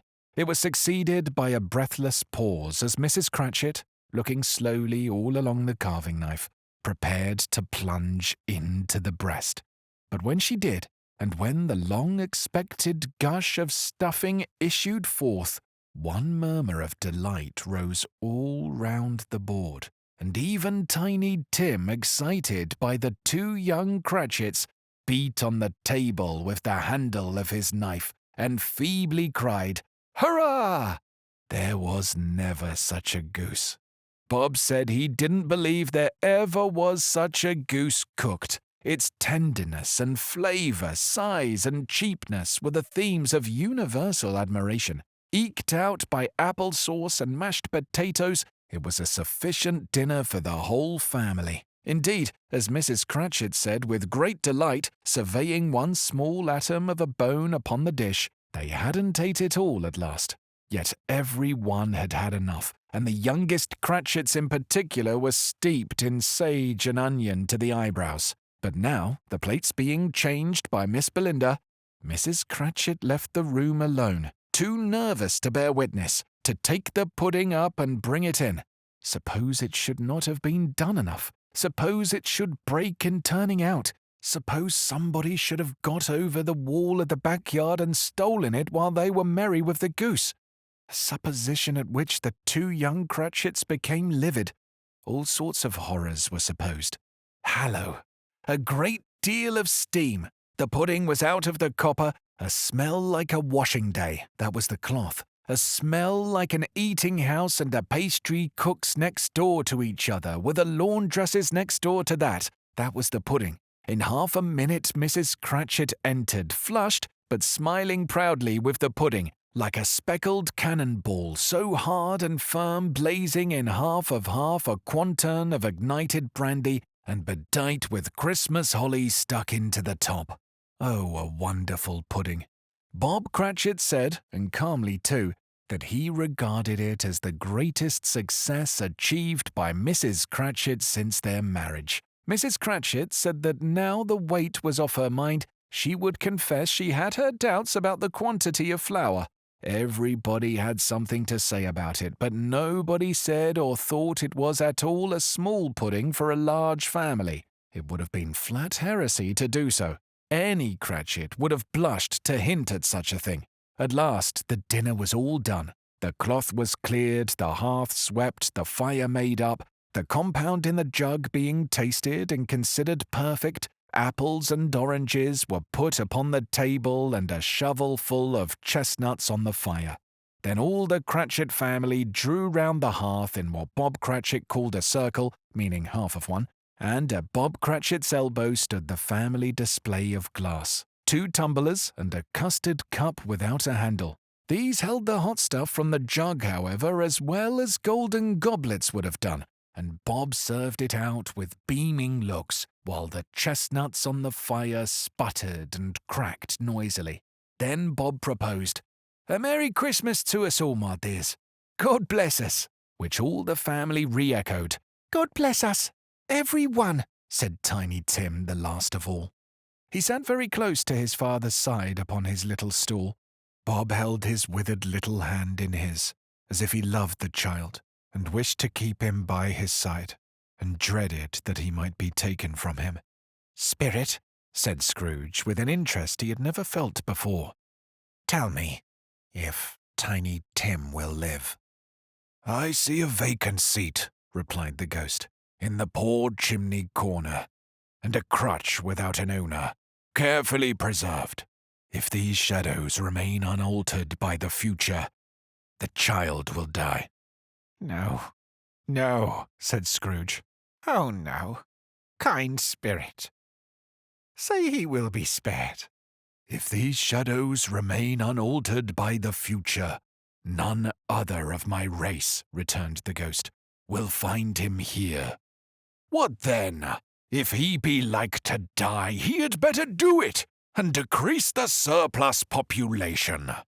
Scrooge hung his head to hear his own words quoted by the spirit, and was overcome with penitence and grief. Man, said the ghost, if man you be in heart, not adamant, forbear that wicked can't until you have discovered what the surplus is, and where it is. Will you decide what men shall live, what men shall die? It may be that in the sight of heaven you are more worthless and less fit to live than millions like this poor man's child. Oh God, to hear the insect on the leaf pronouncing on the too much life among his hungry brothers in the dust. Scrooge bent before the ghost's rebuke, and trembling cast his eyes upon the ground. But he raised them speedily on hearing his own name. Mr. Scrooge, said Bob. I'll give you Mr. Scrooge, the founder of the feast. The founder of the feast, indeed, cried Mrs. Cratchit, reddening. I wish I had him here. I'd give him a piece of my mind to feast upon, and I hope he'd have a good appetite for it. My dear, said Bob, the children. Christmas Day. Oh, it should be Christmas Day, I am sure, she said, on which one drinks the health of such an odious, stingy, hard, unfeeling man as Mr. Scrooge. You know he is, Roberts. Nobody knows it better than you do, poor fellow. My dear, was Bob's mild answer. Christmas Day. I'll drink his health for your sake, and the day's, said Mrs. Cratchit. Not for his, long life to him. A Merry Christmas and a Happy New Year. He'll be very merry and very happy, I have no doubt. The children drank the toast after her. It was the first of their proceedings which had no heartiness. Tiny Tim drank it last of all, but he didn't care twopence for it. Scrooge was the ogre of the family. The mention of his name cast a dark shadow on the party, which was not dispelled for a full 5 minutes. After it had passed away, they were 10 times merrier than before from the mere relief of Scrooge the Baleful being done with. Bob Cratchit told them how he had a situation in his eye for Master Pete which would bring in, if obtained, full 5 and 6pence weekly. The 2 young Cratchits laughed tremendously at the idea of Peter's being a man of business, and Peter himself looked thoughtfully at the fire from between his collars as if he were deliberating what particular investments he should favour when he came into the receipt of that bewildering income. Martha, who was a poor apprentice at the milliner's, then told them what kind of work she had to do, and how many hours she worked at a stretch, and how she meant to lie abed tomorrow morning for a good long rest. Tomorrow being a holiday she passed at home. Also how she had seen a countess and a lord some days before, and how the lord was much about as tall as Peter, at which Peter pulled up his collars so high that you couldn't have seen his head if you had been there. All this time the chestnuts and the jug went round and round, and by they had a song about a lost child travelling in the snow from Tiny Tim, who had a plaintive little voice and sang it very well indeed. There was nothing of high mark in this. They were not a handsome family, they were not well dressed, their shoes were far from being waterproof, their clothes were scanty, and Peter might have known, and very likely did, the inside of a pawnbroker's. But they were happy, grateful, pleased with one another, and contented with the time. And when they faded, and looked happier yet in the bright sprinklings of the spirit's torch at parting, Scrooge had his eye upon them, and especially on Tiny Tim, until the last. By this time it was getting dark and snowing pretty heavily, and as Scrooge and the spirit went along the streets, the brightness of the roaring fires in kitchens, parlours, and all sorts of rooms was wonderful. Here, the flickering of the blaze showed preparations for a cosy dinner with hot plates baking through and through before the fire, and deep red curtains ready to be drawn to shut out the cold and darkness. There all the children of the house were running out into the snow to meet their married sisters, brothers, cousins, uncles, aunts, and be the first to greet them. Here again were shadows on the window blinds of guests assembling, and there a group of handsome girls, all hooded and fur-booted and all chattering at once, tripped lightly off to some near neighbour's house where woe upon the single man who saw them enter. Artful witches, well they knew it in a glow. But if you had judged from the number of people on their way to friendly gatherings, you might have thought that no one was at home to give them welcome when they got there, instead of every house expecting company and piling up its fires half-chimney high.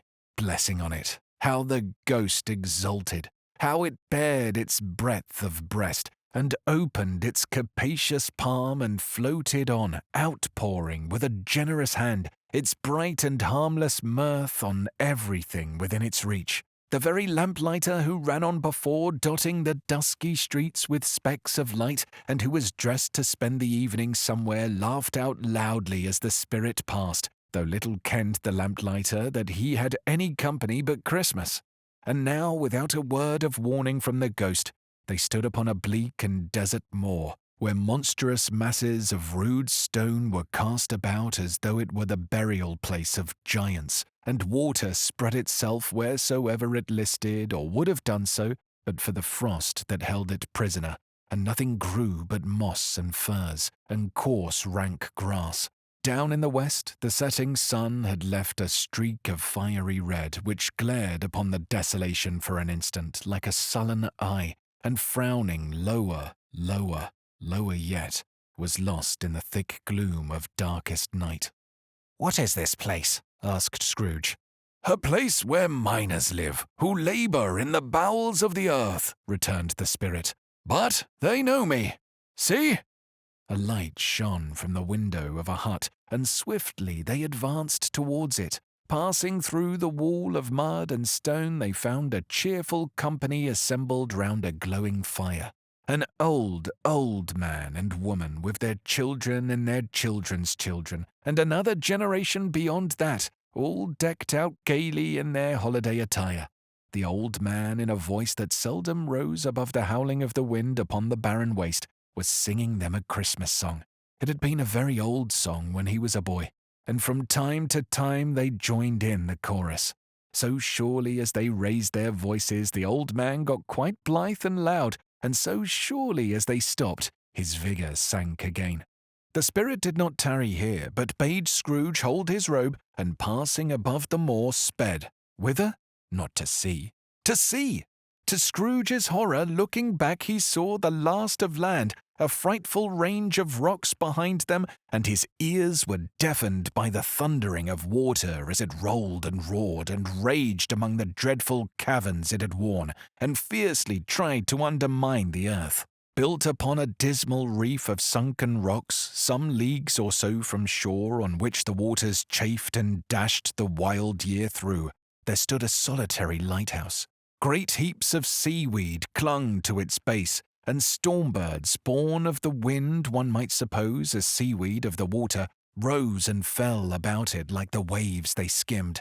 But even here, two men who watched the light had made a fire that through the loophole in the thick stone wall shed out a ray of brightness on the awful sea.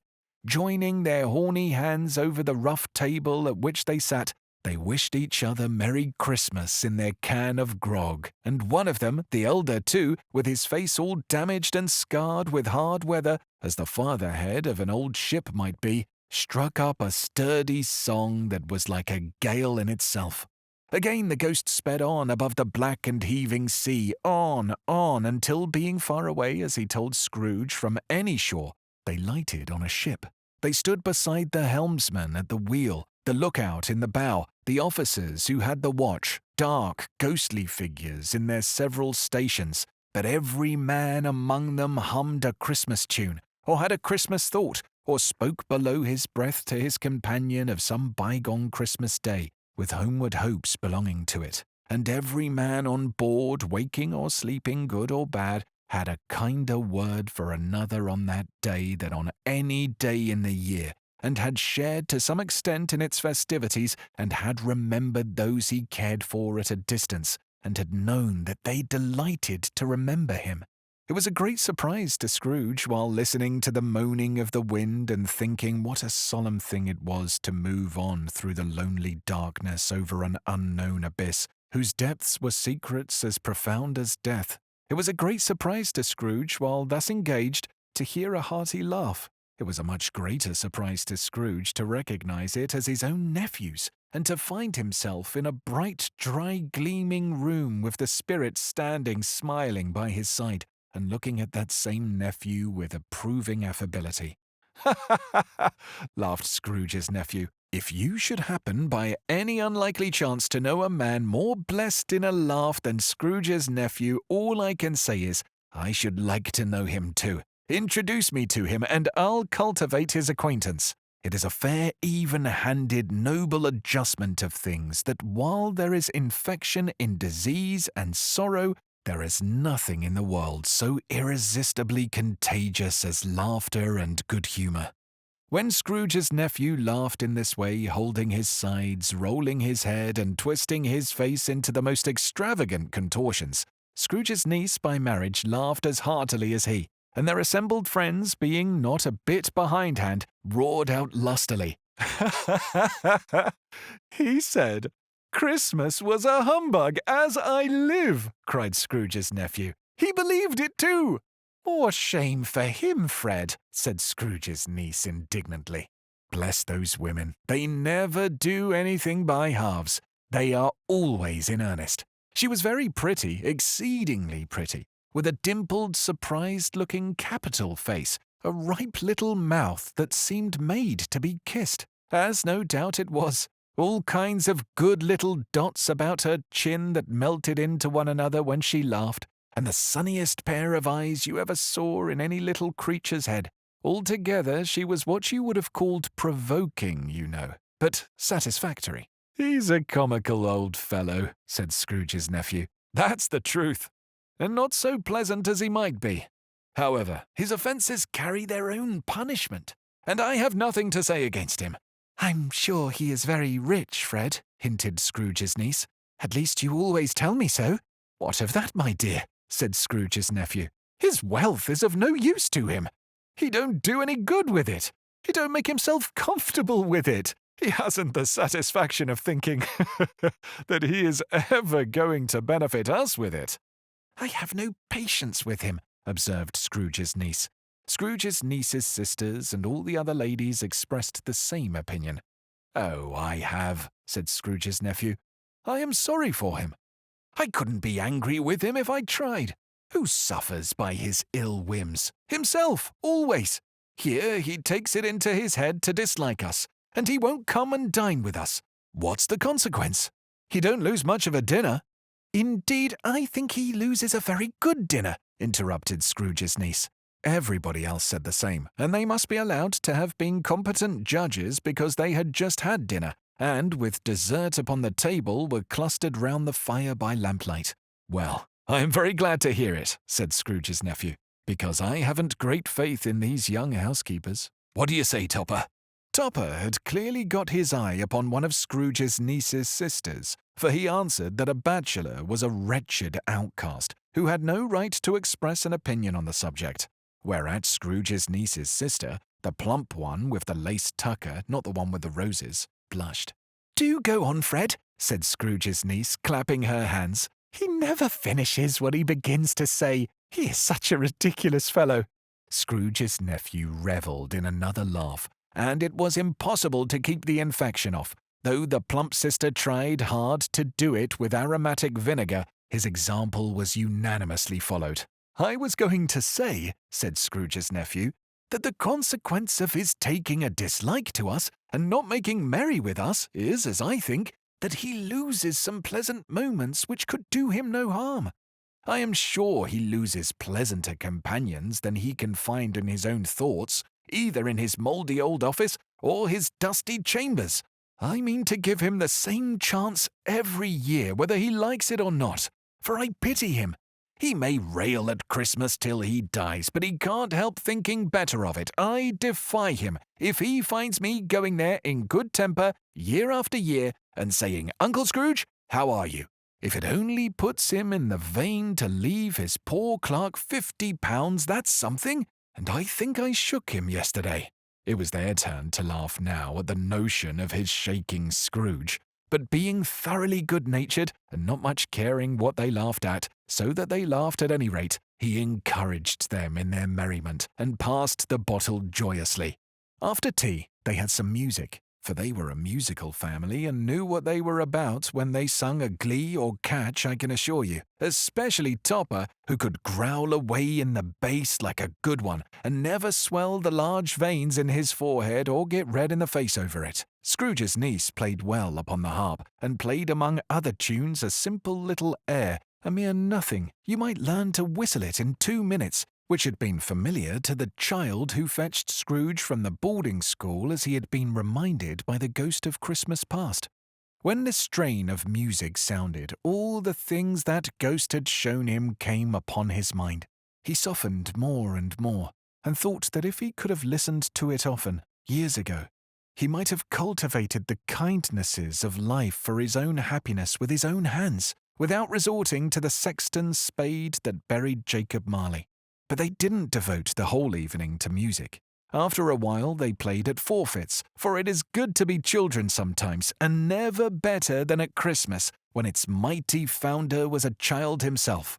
Stop. There was first a game at blind man's bluff, of course there was, and I no more believe Topper was really blind than I believe he had eyes in his boots. My opinion is that it was a done thing between him and Scrooge's nephew, and that the ghost of Christmas present knew it. The way he went after that plump sister in the lace tucker was an outrage on the credulity of human nature, knocking down the fire irons, tumbling over chairs, bumping against the piano, smothering himself among the curtains. Wherever she went, there he went. He always knew where the plump sister was. He wouldn't catch anybody else. If you had fallen up against him, as some of them did, on purpose, he would have made a feint of endeavouring the size of you, which would have been an affront to your understanding, and would instantly have sidled off in the direction of the plump sister. She often cried out that it wasn't fair, and it really was not. But when at last he caught her, when, in spite of all her silken rustlings and her rapid flutterings past him, he got her into the corner whence there was no escape, then his conduct was the most execrable. For his pretending not to know her, his pretending that it was necessary to touch her headdress and further to assure himself of her identity by pressing a certain ring upon her finger and a certain chain about her neck was vile, monstrous. No doubt she told him her opinion of it when, another blind man being in office, they were so very confidential together behind the curtains. Scrooge's niece was not one of the blind man's bluff party, but was made comfortable with a large chair and a footstool in a snug corner where the ghost and Scrooge were close behind her. But she joined in the forfeits, and loved her love to admiration with all the letters of the alphabet.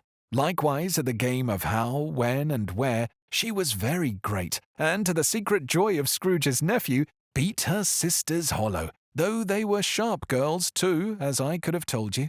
There might have been 20 people there, young and old, but they all played, and so did Scrooge, for, wholly forgetting the interest he had in what was going on, that his voice made no sound in their ears, he sometimes came out with his guess quite loud, and very often guessed quite right too, for the sharpest needle best Whitechapel warranted not to cut in the eye was not sharper than Scrooge, blunt as he took it in his head to be. The ghost was greatly pleased to find him in this mood, and looked upon him with such favour that he begged like a boy to be allowed to stay until the guests departed. But this, the spirit said, could not be done. "Here is a new game," said Scrooge. "1 half-hour, spirit, only one."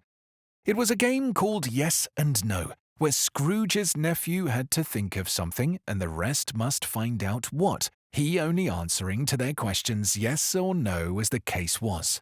The brisk fire of questioning to which he was exposed elicited from him that he was thinking of an animal, a live animal, rather a disagreeable animal, a savage animal, an animal that growled and grunted sometimes and talked sometimes and lived in London and walked about the streets and wasn't made a show of and wasn't led by anybody and didn't live in a menagerie and was never killed in a market and was not a horse or an ass or a cow or a bull or a tiger or a dog or a pig or a cat or a bear. At every fresh question that was put to him, this nephew burst into a fresh roar of laughter and was so inexpressibly tickled that he was obliged to get up off the sofa and stamp. At last, the plump sister, falling into a similar state, cried out, "I have found it out. I know what it is, Fred. I know what it is." "What is it?" cried Fred. "It's your Uncle Scrooge." Which it certainly was. Admiration was the universal sentiment, though some objected that the reply to "Is it a bear?" ought to have been yes, inasmuch as an answer in the negative was sufficient to have diverted their thoughts from Mr. Scrooge, supposing they had ever had any tendency that way. "He has given us plenty of merriment, I am sure," said Fred, "and it would be ungrateful not to drink his health. Here is a glass of mulled wine ready to our hand at the moment. And I say, Uncle Scrooge." "Well, Uncle Scrooge," they cried, "a Merry Christmas and a Happy New Year to the old man, whatever he is," said Scrooge's nephew. "He wouldn't take it from me, but he may have it nevertheless. Uncle Scrooge." Uncle Scrooge had imperceptibly become so gay and light of heart that he would have pledged the unconscious company in return and thanked them in an inaudible speech if the ghost had given him time. But the whole scene passed off in the breath of the last words spoken by his nephew, and he and the spirit were again upon their travels. Much they saw, and far they went, and many homes they visited, but always with a happy end. The spirit stood beside sick beds, and they were cheerful, on foreign lands, and they were close at home, by struggling men, and they were patient in their greater hope, by poverty, and it was rich, in almshouse, hospital, and jail, in misery's every refuge, where vain man in his little brief authority had not made fast the door and barred the spirit out. He left his blessing, and taught Scrooge his precepts. It was a long night, if it were only a night. But Scrooge had his doubts of this, because the Christmas holidays appeared to be condensed into the space of time they passed together. It was strange, too, that while Scrooge remained unaltered in his outward form, the ghost grew older, clearly older. Scrooge had observed this change, but never spoke of it, until they left a children's 12th night party, when, looking at the spirit as they stood together in an open place, he noticed that its hair was grey. "Are spirits' lives so short?" asked Scrooge. "My life upon this globe is very brief," replied the ghost. "It ends tonight." "Tonight?" cried Scrooge. "Tonight, at midnight. Hark! The time is drawing near." The chimes were ringing the 11:15 at that moment. "Forgive me if I am not justified in what I ask," said Scrooge, looking intently at the spirit's robe. "But I see something strange and not belonging to yourself protruding from your skirts. Is it a foot or a claw?" "It might be a claw for the flesh there is upon it," was the spirit's sorrowful reply. "Look here." From the folding of its robe, it brought 2 children, wretched, abject, frightful, hideous, miserable. They knelt down at its feet and clung upon the outside of its garment. "Oh, man, look here. Look down here," exclaimed the ghost. There were a boy and a girl, yellow, meagre, ragged, scowling, wolfish, but prostrate too in their humility. Where graceful youth should have filled their features out and touched them with its freshest tints, a stale and shriveled hand like that of age had pinched and twisted them and pulled them into shreds. Where angels might have sat enthroned, devils lurked and glared out menacing, No change, no degradation, no perversion of humanity in any grade through all the mysteries of wonderful creation has monsters half so horrible and dread. Scrooge started back, appalled. Having them shown to him in this way, he tried to say they were fine children, but the words choked themselves rather than be parties to a lie of such enormous magnitude. Spirit? Are they yours? Scrooge could say no more. They are man's, said the spirit, looking down upon them, and they cling to me, appealing from their fathers. This boy is ignorance, this girl is want.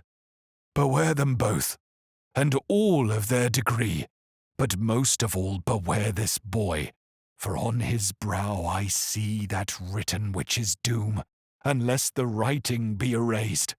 Deny it, cried the spirit, stretching out its hand towards the city. Slander those who tell it ye. Admit it for your factious purposes, and make it worse, and abide the end. Have they no refuge or resource? Cried Scrooge. Are there no prisons? Said the spirit, turning on him for the last time with his own words. Are there no workhouses? The bell struck 12. Scrooge looked about him for the ghost, and saw it not. As the last stroke ceased to vibrate, he remembered the prediction of old Jacob Marley, and lifting up his eyes, beheld a solemn phantom draped and hooded, coming like a mist along the ground towards him.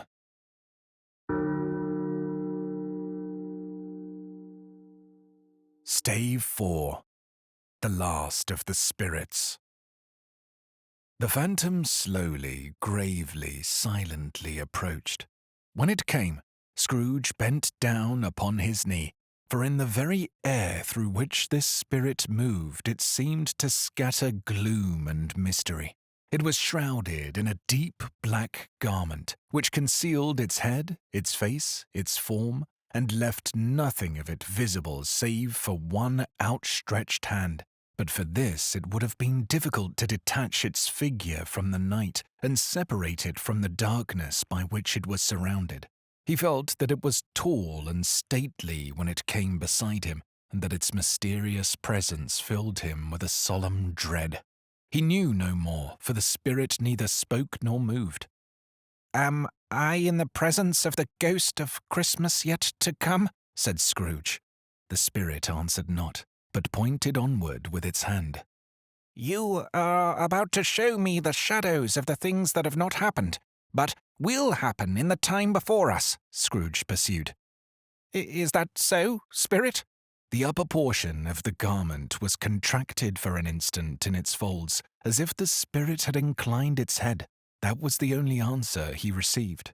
Although well used to ghostly company by this time, Scrooge feared the silent shape so much that his legs trembled beneath him, and he found that he could hardly stand when he prepared to follow it. The spirit pauses a moment, as observing his condition, and giving him time to recover. But Scrooge was all the worse for this. It thrilled him with a vague, uncertain horror to know that behind the dusky shroud there were ghostly eyes intently fixed upon him, while he, though he stretched his own to the utmost, could see nothing but a spectral hand and one great heap of black. "Ghost of the future," he exclaimed, "I fear you more than any spectre I have seen. But I know your purpose is to do me good, and I hope to live to be another man from what I was. I am prepared to bear you company, and do it with a thankful heart. Will you not speak to me?" It gave him no reply. The hand was pointed straight before them. "Lead on," said Scrooge. "Lead on. The night is waning fast, and it is precious time to me, I know. Lead on, spirit." The phantom moved away as it had come towards him. Scrooge followed in the shadow of its dress, which bore him up, he thought, and carried him along. They scarcely seemed to enter the city, for the city rather seemed to spring up about them and encompass them of its own act. But there they were, in the heart of it, on change amongst the merchants who hurried up and down and chinked the money in their pockets and conversed in groups and looked at their watches and trifled thoughtfully with their great gold seals and so forth, as Scrooge had seen them often, the spirit stopped beside one little knot of businessmen. Observing that the hand was pointed to them, Scrooge advanced to listen to their talk. "No," said a great fat man with a monstrous chin. "I don't know much about it either way. I only know he's dead." "When did he die?" inquired another. "Last night, I believe." "Why? What was the matter with him?" asked a third, taking a vast quantity of snuff out of a very large snuff-box. "I thought he'd never die." "God knows," said the first with a yawn. "What has he done with his money?" asked a red-faced gentleman with a pendulous excrescence on the end of his nose that shook like the gills of a turkey cock. "I haven't heard," said the man with the large chin, yawning again. "Left it to his company, perhaps. He hasn't left it to me, that's all I know." This pleasantry was received with a general laugh. "It's likely to be a cheap funeral," said the same speaker. "for upon my life I don't know anybody to go to it. Suppose we make up a party and volunteer?" "I don't mind going if lunch is provided," observed the gentleman with the excrescence on his nose. "But I must be fed if I make one." Another laugh. "Well, I am the most disinterested among you, after all," said the first speaker, "for I never wear black gloves, and I never eat lunch. But I'll offer to go, if anybody else will. When I come to think of it, I'm not at all sure that I wasn't his most particular friend, for we used to stop and speak whenever we met. Bye-bye." Speakers and listeners strolled away and mixed with other groups. Scrooge knew the men and looked towards the spirit for an explanation. The phantom glided on into a street. Its finger pointed to two persons meeting. Scrooge listened again, thinking that the explanation might lie here. He knew these men also perfectly. They were men of, business, very wealthy and of great importance. He had made a point always of standing well in their esteem, in a business point of view, that is, strictly in a business point of view. "How are you?" said one. "How are you?" returned the other. "Well," said the first, "old Scratch has got his own at last, eh?" "So I am told," returned the other. "Cold, isn't it?" "Seasonable for Christmas time. You're not a skater, I suppose?" No. Something else to think of. Good morning." Not another word. That was their meeting, their conversation, and their parting. Scrooge was at first inclined to be surprised that the spirit should attach importance to conversations apparently so trivial, but feeling assured that they must have some hidden purpose, he set himself to consider what it was likely to be. They could scarcely be supposed to have any bearing on the death of Jacob, his old partner, for that was past, and this ghost's province was the future. Nor could he think of any one immediately connected with himself to whom he could apply them. But nothing doubting that to whomever they applied they had some latent moral for his own improvement, he resolved to treasure up every word he heard and everything he saw, and especially to observe the shadow of himself when it appeared, for he had an expectation that the conduct of his future self would give him the clue he missed and would render the solution of these riddles easy. He looked about in that very place for his own image, but another man stood in his accustomed corner, and though the clock pointed to his usual time of day for being there, he saw no likeness of himself among the multitudes that poured in through the porch. It gave him little surprise, however, for he had been revolving in his mind a change of life, and thought and hoped he saw his new-born resolutions carried out in this. Quiet and dark beside him stood the phantom, with its outstretched hand. When he roused himself from his thoughtful quest, he fancied from the turn of the hand and its situation in reference to himself that the unseen eyes were looking at him keenly. It made him shudder and feel very cold. They left the busy scene and went into an obscure part of town where Scrooge had never penetrated before, although he recognized its situation and its bad repute. The ways were foul and narrow, the shops and houses wretched, the people half naked, drunken, slipshod, ugly. Alleys and archways, like so many cesspools, disgorged their offences of smell and dirt and life upon the straggling streets, and the whole quarter reeked with crime, with filth and misery. Far in this den of infamous resort there was a low-browed beetling shop below a penthouse roof, where iron, old rags, bottles, bones, and greasy offal were bought. Upon the floor within were piled up heaps of rusty keys, nails, chains, hinges, files, scales, weights, and refuge iron of all kinds. Secrets that few would like to scrutinize were bred and hidden in mountains of unseemly rags, masses of corrupted fat, and sepulchres of bones. Sitting in amongst the wares he dealt in by a charcoal stove made of old bricks was a grey-haired rascal nearly 70 years of age, who had screened himself from the cold air without by a frowsy curtaining of miscellaneous tatters hung upon a line, and smoked his pipe in all the luxury of calm retirement. Scrooge and the Phantom came into the presence of this man, just as a woman with a heavy bundle slunk into the shop. But she had scarcely entered when another woman similarly laden came in too, and she was closely followed by a man in faded black who was no less startled by the sight of them than they had been upon the recognition of each other. After a short period of blank astonishment in which the old man with the pipe had joined them, they all three burst into a laugh.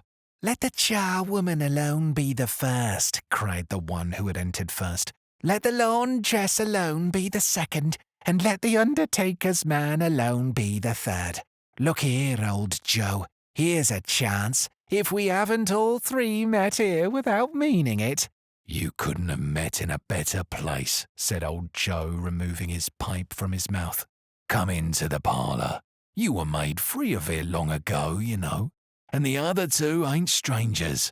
Stop till I shut the door of the shop. Ah, how it squeaks. There ain't such a rusty bit of metal in the place as its own hinges, I believe, and I'm sure there's no such old bones here as mine. We're all suitable to our calling. We are well matched. Come into the parlour. Come into the parlour." The parlour was placed behind the screen of rags. The old man raked the fire together with an old star rod, and having trimmed his smoky lamp, for it was night, with the stem of his pipe, put it in his mouth again. While he did this, the woman who had already spoken threw her bundle on the floor and sat down in a flaunting manner on a stool, crossing her elbows on her knees and looking with a bold defiance at the other two. "What's the odds, then?" "What odds, Mrs. Dilber?" said the woman. "Every person has a right to take care of themselves. He always did." "That's very true indeed," said the laundress. "No man more so." "Why, then, don't stand staring as if you was afraid, woman. Who's the wiser? We're not going to pick holes in each other's coats, I suppose." "No, indeed," said Mrs. Dilber and the man together. "We should hope not." "Very well, then," cried the woman. "That's enough. Who's the worse for a loss of a few things like these? Not a dead man, I suppose." "No, indeed," said Mrs. Dilber, laughing. "If he wanted to keep 'em after he was dead, a wicked old screw," pursued the woman, "why wasn't he natural in his lifetime? If he had been, he'd have had somebody to look after him when he was struck with death, instead of lying gasping out his last there alone by himself." "It's the truest word that ever was spoke," said Mrs. Dilber. "It's a judgment on him." "I wish it were a little heavier judgment," replied the woman. "And it should have been, you may depend upon it, if I could have laid my hands on anything else. Open that bundle, old Joe, and let me know the value of it. Speak out plain. I'm not afraid to be the first, not afraid for them to see it. We know pretty well that we are helping ourselves before we met here, I believe. It's no sin. Open the bundle, Joe." But the gallantry of her friends would not allow of this, and the man in faded black, mounting the breach first, produced his plunder. It was not extensive. A seal or two, a pencil case, a pair of sleeve buttons, and a brooch of no great value were all. They were severally examined and appraised by old Joe, who chalked the sums he was disposed to give for each upon the wall, and added them up into a total when he found there was nothing more to come. "That's your account," said Joe, and I wouldn't give another sixpence if I was to be boiled for not doing it. Who's next?" Mrs. Dilber was next. Sheets and towels, a little wearing apparel, 2 old-fashioned silver teaspoons, a pair of sugar tongs and a few boots. Her account was stated on the wall in the same manner. "I always give too much to ladies. It's a weakness of mine, and that's the way I ruin myself," said old Joe. "That's your account. If you asked me for another penny and made it an open question, I'd repent of being so liberal and knock off half a crown." "And now undo my bundle, Joe," said the first woman. Joe went down on his knees for a greater convenience of opening it, and having unfastened a great many knots, dragged out a large and heavy roll of some dark stuff. "What do you call this?" said Joe. "Bed curtains?" "Ah," returned the woman, laughing and leaning forward on her crossed arms. "Bed curtains." "You don't mean to say you took 'em down, rings and all, with him lying there?" said Joe. "Yes, I do," replied the woman. "Why not?" "You were born to make your fortune," said Joe, "and you'll certainly do it." "I certainly shan't hold my hand when I can get anything in it by reaching it out, for the sake of such a man as he was. I promise you, Joe," returned the woman coolly. "Don't drop that oil upon the blankets now." "His blankets?" asked Joe. "Who else's do you think?" replied the woman. "He isn't likely to take cold without them, I dare say." "I hope he didn't die of anything catching, eh?" said old Joe, stopping in his work and looking up. "Don't you be afraid of that," returned the woman. "I ain't so fond of his company that I'd loiter about him for such things if he did. Ah, you may look through that shirt till your eyes ache, but you won't find a hole in it, nor a threadbare place. It's the best he had, and a fine one, too. They'd have wasted it if it hadn't been for me." "What do you call wasting of it?" asked old Joe. "Putting it on him to be buried in, to be sure," replied the woman with a laugh. "Somebody was fool enough to do it, but I took it off again. If calico ain't good enough for such a purpose, it isn't good enough for anything. It's quite as becoming to the body. He can't look uglier than he did in that one." Scrooge listened to this dialogue in horror. As they sat grouped with their spoil in the scanty light afforded by the old man's lamp, he viewed them with a detestation and disgust which could hardly have been greater though the demons marketing the corpse itself. Laughed the same woman when old Joe, producing a flannel bag with money in it, told out their several gains upon the ground. "This is the end of it, you see. He frightened everyone away from him when he was alive, to profit us when he was dead." "Spirit," said Scrooge, shuddering from head to foot. I see. The case of this unhappy man might be my own. My life tends that way now. Merciful heaven! What is this?" He recoiled in terror, for the scene had changed, and now he almost touched a bed. A bare, uncurtained bed, on which, beneath a ragged sheet, there lay something covered up, which, though it was dumb, announced itself in awful language. The room was very dark, too dark to be observed with any accuracy, though Scrooge glanced round it in obedience to a secret impulse, anxious to know what kind of room it was. A pale light rising in the outer air fell straight upon the bed, and on it, plundered and bereft, unwatched, unwept, uncared for, was the body of this man. Scrooge glanced towards the phantom. Its steady hand was pointed to the head. The cover was so carelessly adjusted that the slightest raising of it, the motion of a finger upon Scrooge's part, would have disclosed the face. He thought of it, felt how easy it would be to do, and longed to do it, but had no more power to withdraw the veil than to dismiss the spectre at his side. "O cold, cold, wretched, dreadful death, set up thine altar here, and dress it with such terrors as thou hast at thy command. For this is my dominion. But of the loved, revered, and honoured head, thou canst not turn one hair to thy dread purposes, or make one feature odious. It is not that the hand is heavy and will fall down when released. It is not that the heart and pulse are still, but that the hand was open, generous, and true, the heart brave and warm and tender, and the pulse a man's. Strike, shadow, strike, and see his good deeds springing from the wound to sow the world with life immortal. No voice pronounced these words in Scrooge's ear, and yet he heard them when he looked upon the bed. He thought, if this man could be raised up now, what would be his foremost thoughts? Avarice? A hard dealing? Griping cares? They would have brought him a rich end truly. He lay in the dark, empty house with not a man, a woman, or a child to say that he was kind to me in this or that, and for the memory of one kind word I will be kind to him. A cat was tearing at the door, and there was a sound of gnawing rats beneath the hearthstone. What they wanted in the room of death and why they were so restless and disturbed, Scrooge did not dare to think. "Spirit," he said, "this is a fearful place.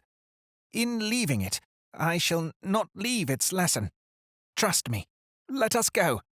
Still the ghost pointed with an unmoved finger to the head. "I understand you," Scrooge returned, "and I would do it if I could. But I have not the power, Spirit. I have not the power." Again it seemed to look upon him. "If there is any person in the town who feels emotion caused by this man's death," said Scrooge, quite agonized, "show that person to me, Spirit. I beseech you."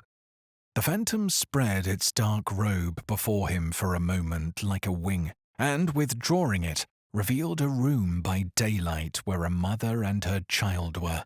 She was expecting someone, and with anxious eagerness, for she walked up and down the room, started at every sound, looked out from the window, glanced at the clock, tried, but in vain, to work with her needle, and could hardly bear the voices of the children in their play. At length, the long-expected knock was heard. She hurried to the door and met her husband, a man whose face was careworn and depressed, though he was young. There was a remarkable expression in it now, a kind of serious delight of which he felt ashamed, and which he struggled to repress. He sat down to the dinner table that had been boarding for him by the fire, and when she asked him faintly what news, which was not until after a long silence, he appeared embarrassed how to answer. "Is it good," she said, "or bad?" to help him. "Bad," he answered. "We are quite ruined?" "No. There is hope yet, Caroline." "If he relents," she said, amazed, "there is. Nothing is past hope if such a miracle has happened." "He is past relenting," said her husband. "He is dead." She was a mild and patient creature if her face spoke truth, but she was thankful in her soul to hear it, and she said so, with clasped hands. She prayed forgiveness the next moment and was sorry, but the first was the emotion of her heart. What the half-drunken woman whom I told you of last night said to me, when I tried to see him and obtain a week's delay, and what I thought was a mere excuse to avoid me, turns out to have been quite true. He was not only very ill, but dying then. To whom will our debt be transferred? I don't know. But before that time we shall be ready with the money, and even though we were not, it would be a bad fortune indeed to find so merciless a creditor in his successor. We may sleep tonight with light hearts, Caroline. Yes, soften it as they would, their hearts were lighter. The children's faces, hushed and clustered round to hear what they so little understood, were brighter, and it was a happier house for this man's death. The only emotion that the ghost could show him caused by the event was one of pleasure. "Let me see some tenderness connected with a death," said Scrooge, "or that dark chamber spirit which we left just now will be forever present to me." The ghost conducted him through several streets familiar to his feet, and as they went along, Scrooge looked here and there to find himself, but nowhere was he to be seen. They entered poor Bob Cratchit's house, the dwelling he had visited before, and found the mother and the children seated round the fire. Quiet, very quiet. The noisy little Cratchits were as still as statues in one corner, and sat looking up at Peter, who had a book before him. The mother and her daughters were engaged in sewing, but surely they were very quiet. And he took a child and set them in the midst of them. Where had Scrooge heard those words? He had not dreamed them. The boy must have read them out, and he and the spirit crossed the threshold. Why did he not go on? The mother laid her work upon the table and put her hand up to her face. "The colour hurts my eyes," she said. The colour?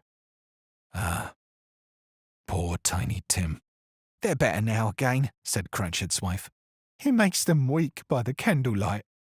And I wouldn't show weak eyes to your father when he comes home for the world. It must be near his time." "Past it, rather," Peter answered, shutting up his book. "But I think he has walked a little slower than he used these few last evenings, Mother." They were very quiet again. At last she said, and in a steady, cheerful voice that only faltered once, I have known him to walk with Tiny Tim upon his shoulder very fast indeed." "And so have I," cried Peter. "Often." "And so have I," exclaimed another. So had all. "But he was very light to carry," she resumed, intent upon her work. "And his father loved him so that it was no trouble. No trouble. And there is your father at the door." She hurried out to meet him, and little Bob in his comforter, he had need of it, poor fellow, came in. His tea was ready for him on the hob, and they all tried who should help him to it most. Then the two young Cratchits got upon his knees and laid, each child a little cheek against his face as they said, "Don't mind it, father. Don't be grieved." Bob was very cheerful with them, and spoke pleasantly to all the family. He looked at the work upon the table and praised the industry and speed of Mrs. Cratchit and the girls. They would be done long before Sunday, he said. "Sunday? You went today then, Robert?" said his wife. "Yes, my dear," returned Bob. "I wish you could have gone. It would have done you good to see how green a place it is. But you'll see it often. I promised him that I would walk there on a Sunday." "My little child," cried Bob. "My little child." He broke down all at once. He couldn't help it. If he could have helped it, he and his child would have been farther apart perhaps than they were. He left the room and went upstairs into the room above, which was lighted cheerfully and hung with Christmas. There was a chair set close beside the child, and there were signs of someone having been there lately. Poor Bob sat down in it, and when he had thought a little and composed himself, he kissed the little face. He was reconciled to what had happened, and went down again, quite happy. They drew about the fire and talked, the girls and mother working still.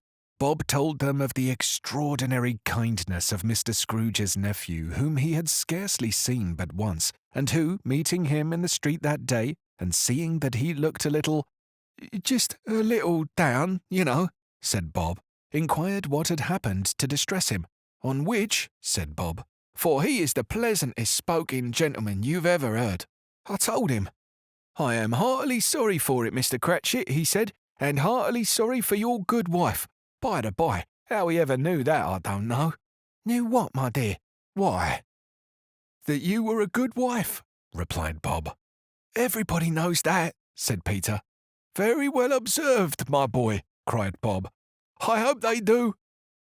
Heartily sorry," he said, "for your good wife.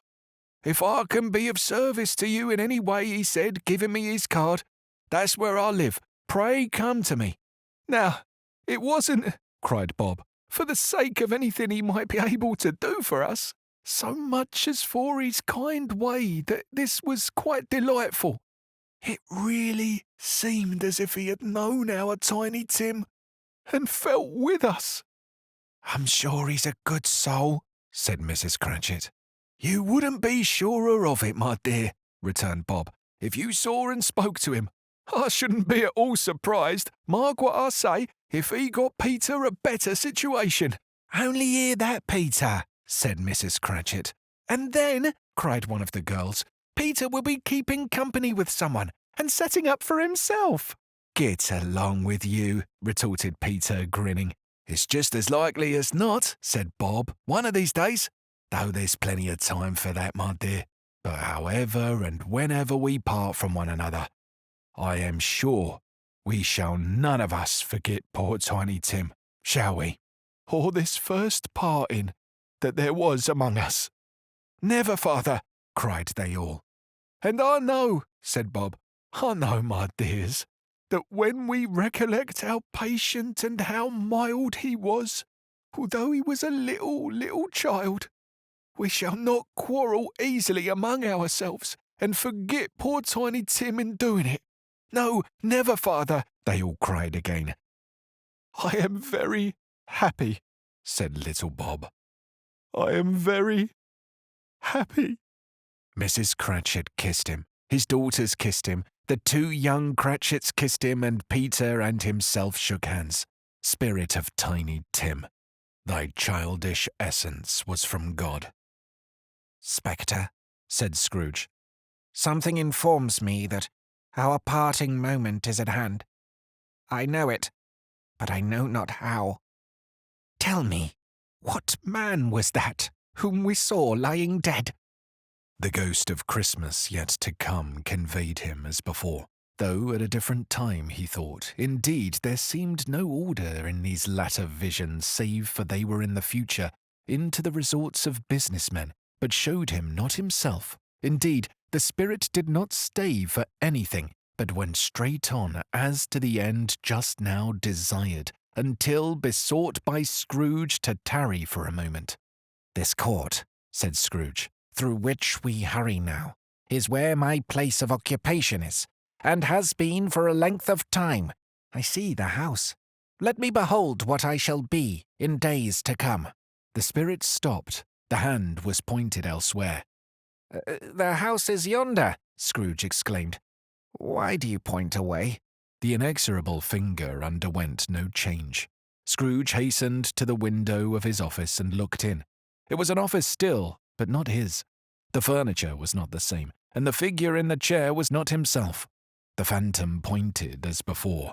He joined it once again, and wondering why the whither he had gone, accompanied it until they reached an iron gate. He paused to look round before entering. A churchyard. Here, then, the wretched man whose name he had now to learn lay underneath the ground. It was a worthy place, walled in by houses, overrun by grass and weeds, the growth of vegetation's death, not life, choked up with too much burying, fat with repleted appetite. A worthy place. The spirit stood among the graves and pointed down to one. He advanced towards it, trembling. The phantom was exactly as it had been, but he dreaded that he saw new meaning in its solemn shape. Before I draw nearer to that stone to which you point, said Scrooge, answer me one question. Are these the shadows of the things that will be? Or are they shadows of things that may be only? Still the ghost pointed downward to the grave by which it stood. Men's courses will foreshadow certain ends to which, if persevered in, they must lead, said Scrooge. But if the courses be departed from, the ends will change. Say it is thus with what you show me. The spirit was immovable as ever. Scrooge crept towards it, trembling as he went, and following the finger, read upon the stone of the neglected grave his own name, Ebenezer Scrooge. Am I that man who lay upon the bed? He cried upon his knees. The finger pointed from the grave to him and back again. No, spirit. Oh, no, no. The finger was still there. Spirit, he cried, tight clutching at its robe. Hear me. I am not the man I was. I will not be the man I must have been, but for this intercourse. Why, show me this, if I am past all hope. For the first time the hand appeared to shake. Good spirit, he pursued, as down upon the ground he fell before it. Your nature intercedes for me, and pities me. Assure me that I yet may change these shadows you have shown me by an altered life. The kind hand trembled. I will honour Christmas in my heart, and try to keep it all year. I will live in the past, the present, and the future. The presence of all three shall strive within me. I will not shut out the lessons that they teach. Oh, tell me I may sponge away the writing on this stone." In his agony, he caught the spectral hand. It sought to free itself, but he was strong in his entreaty and detained it. The spirit, stronger yet, repulsed him. Holding up his hand in a last prayer to have his fate reversed, he saw an alteration in the phantom's hood and dress. It shrunk, collapsed, and dwindled down into the bedpost.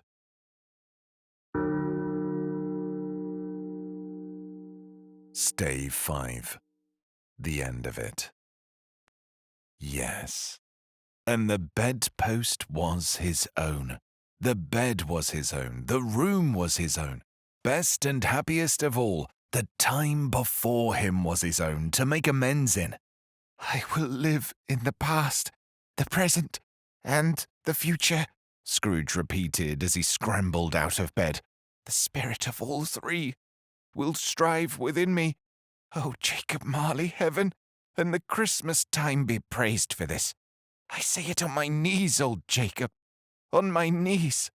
He was so fluttered and so glowing with his good intentions that his broken voice would scarcely answer to his call. He had been sobbing violently in his conflict with the spirit, and his face was wet with tears. "They are not torn down," cried Scrooge, folding one of his bed curtains in his arms. "They are not torn down, rings and all. They are here. I am here. The shadows of the things that would have been may be dispelled. They will be. I know they will be." His hands were busy with his garments all this time, turning them inside out, putting them on upside down, tearing them, mislaying them, making them parties to every kind of extravagance. "I don't know what to do," cried Scrooge, laughing and crying in the same breath, and making a perfect Laocoon of himself with his stockings. "I am as light as a feather. I am as happy as an angel. I am as merry as a schoolboy. I am as giddy as a drunken man. A Merry Christmas to everybody. A Happy New Year to all the world. Hello there. Whoop, hello." He had frisked into the sitting room and was now standing there perfectly winded. "There's the saucepan that the gruel was in," cried Scrooge, starting off again and going round the fireplace. "There's the door by which the ghost of Jacob Marley entered.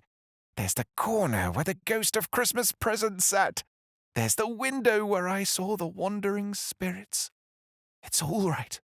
It's all true. It all happened." Really, for a man who had been out of practice for so many years, it was a splendid laugh, a most illustrious laugh, the father of a long, long line of brilliant laughs. "I don't know what day of the month it is," said Scrooge. "I don't know how long I've been among the spirits. I don't know anything. I'm quite a baby. Never mind. I don't care. I'd rather be a baby. Hello, whoop, hello there." He was checked in his transports by the churches ringing out the lustiest peals he had ever heard. Clash, clang, hammer, ding, dong, bell, bell, dong, ding, hammer, clang, clash. Oh, glorious, glorious! Running to the window, he opened it and put out his head. No fog, no mist, clear, bright, jovial, stirring cold, cold, piping for the blood to dance to. Golden sunlight, heavenly sky, sweet fresh air, merry bells. Oh, glorious, glorious! "What's today?" cried Scrooge, calling downward to a boy in Sunday clothes, who perhaps had loitered in to look about him. "Eh?" returned the boy with all his might of wonder. "What's today, my fine fellow?" said Scrooge.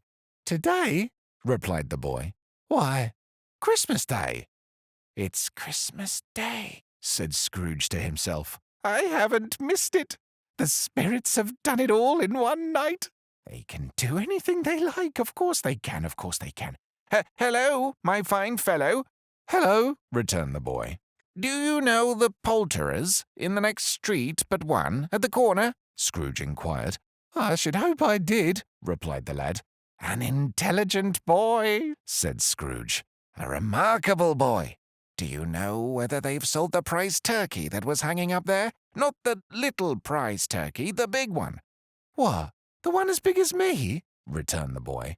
"What a delightful boy," said Scrooge. "It's a pleasure to talk with him."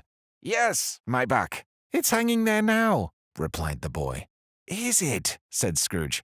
"Go and buy it." "Walker!" exclaimed the boy. "No, no," said Scrooge. "I am in earnest.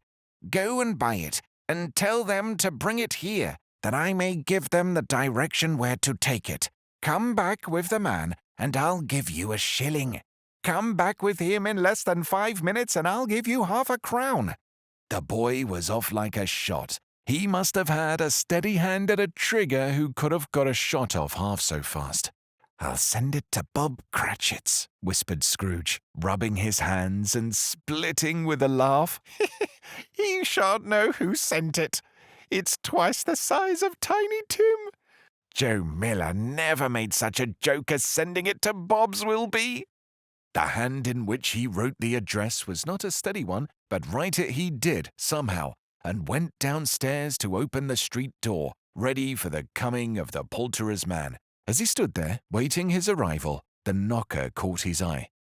"I shall love it, as long as I live," cried Scrooge, patting it with his hand. "I scarcely ever looked at it before. What an honest expression it has in its face. It's a wonderful knocker. Here's the turkey. Hello, Whoop! How are you? Merry Christmas!" It was a turkey. He never could have stood upon his legs, that bird. He would have snapped them short off in a minute, like sticks of sealing wax. "Why, it's impossible to carry that to Camden Town," said Scrooge. "You must have a cab."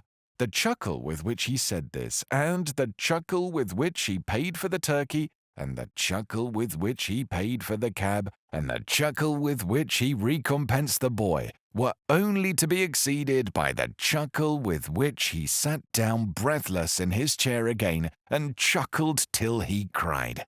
Shaving was not an easy task, for his hand continued to shake very much, and shaving requires attention, even when you don't dance while you are at it. But if he had cut the end of his nose off, he would have put a piece of sticking plaster over it and been quite satisfied.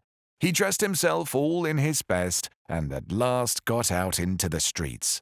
The people were by this time pouring forth, as he had seen them with the ghost of Christmas present, and walking with his hands behind him, Scrooge regarded every one with a delighted smile. He looked so irresistibly pleasant, in a word, that 3 or 4 good-humoured fellows said, "Good morning, sir. Merry Christmas to you." And Scrooge said often afterwards that of all the blithe sounds he had ever heard, those were the blithest in his ears. He had not gone far when, coming on towards him, he beheld the portly gentleman who had walked into his counting-house the day before and said, "Scrooge and Marley's, I believe." It sent a pang across his heart to think how this old gentleman would look upon him when they met. But he knew what path lay straight before him, and he took it. "My dear sir," said Scrooge, quickening his pace and taking the old gentleman by both hands, "how do you do? I hope you succeeded yesterday. It was very kind of you. A Merry Christmas to you, sir." "Mr. Scrooge?" "Yes," said Scrooge. "That is my name, and I fear it may not be pleasant to you. Allow me to ask your pardon, and will you have the goodness—" Here Scrooge whispered in his ear. "Lord bless me!" cried the gentleman, as if his breath were taken away. "My dear Mr. Scrooge!" "Are you serious?" "If you please," said Scrooge. "Not a farthing less. A great many back payments are included in it, I assure you. Will you do me that favour?" "My dear sir," said the other, shaking hands with him, "I don't know what to say to such munificence." "Don't say anything, please," retorted Scrooge. "Come and see me. Will you come and see me?" "I will," cried the old gentleman. and it was clear he meant it too. "Thank you," said Scrooge. "I am much obliged to you. I thank you 50 times. Bless you." He went to church and walked about the streets and watched the people hurrying to and fro, and patted children on the head and questioned beggars, and looked down into the kitchens of houses and up to the windows and found that everything could yield him pleasure.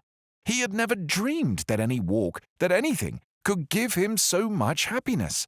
In the afternoon, he turned his steps towards his nephew's house. He passed the door a dozen times before he had the courage to go up and knock, but he made a dash and did it. "Is your master at home, my dear?" said Scrooge to the girl. Nice girl, very. "Yes, sir." "Where is he, my love?" said Scrooge. "He is in the dining room, sir, along with mistress. I'll show you upstairs, if you please." "Thank you. He knows me," said Scrooge, with his hand already on the dining room lock. "I'll go in, my dear." He turned it gently and sidled his face in round the door. They were looking at the table, which was spread out in great array, for these young housekeepers are always nervous on such points and like to see that everything is right. "Fred," said Scrooge. Dear heart alive, how his niece by marriage started! Scrooge had forgotten for the moment about her sitting in the corner with the footstool, or he wouldn't have done it on any account. "Why, bless my soul!" cried Fred. "Who's that?" "It's I, your Uncle Scrooge. I have come for dinner. Will you let me in, Fred?" Let him in? It is a mercy he didn't shake his arm off. He was at home in 5 minutes. Nothing could be heartier. His niece looked just the same. So did Topper when he came in. So did the plump sister when she came in. So did everyone when they came. Wonderful party. Wonderful games, wonderful unanimity, wonderful happiness. But he was early at the office next morning. Oh, he was early there. If he could only be there first and catch Bob Cratchit coming late. There was the thing he set his heart upon. And he did it. Yes, he did. The clock struck 9. No Bob. 1:15. No Bob. He was full 18 minutes and a half behind his time. Scrooge sat with his door wide open that he might see him come into the tank. His hat was off before he opened the door, his comforter too. He was on his stool in a jiffy, driving away with his pen as if he were to overtake 9 o'clock. "Hello," growled Scrooge in his accustomed voice, as near as he could feign it. "What do you mean by coming here at this time of day?" "I am very sorry, sir," said Bob. "I am behind my time." "You are," repeated Scrooge. "Yes, I think you are. Step this way, sir, if you please." "It's only once a year, sir," pleaded Bob, appearing from the tank. "It shall not be repeated. I was making rather merry yesterday, sir."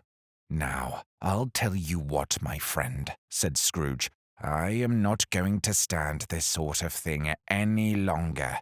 And therefore," he continued, leaping from his stool and giving Bob such a dig in the waistcoat that he staggered back into the tank again, "and therefore, I am about to raise your salary." Bob trembled and got a little nearer to the ruler.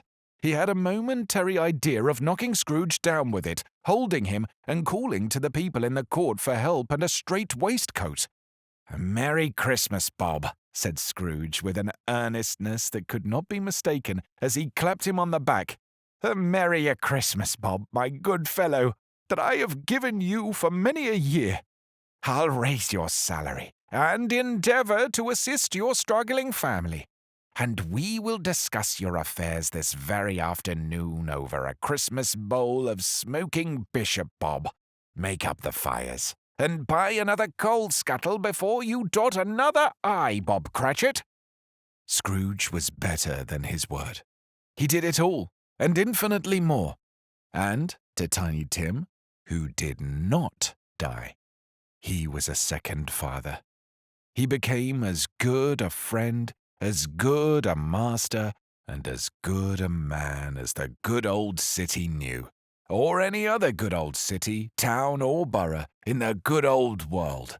Some people laughed to see the alteration in him, but he let them laugh, and little heeded them, for he was wise enough to know that nothing ever happened on this globe for good at which some people did not have their fill of laughter in the outset, and knowing that such as these would be blind anyway, he thought it quite as well that they should wrinkle up their eyes in grins as have the malady in less attractive forms. His own heart laughed, and it was quite enough for him.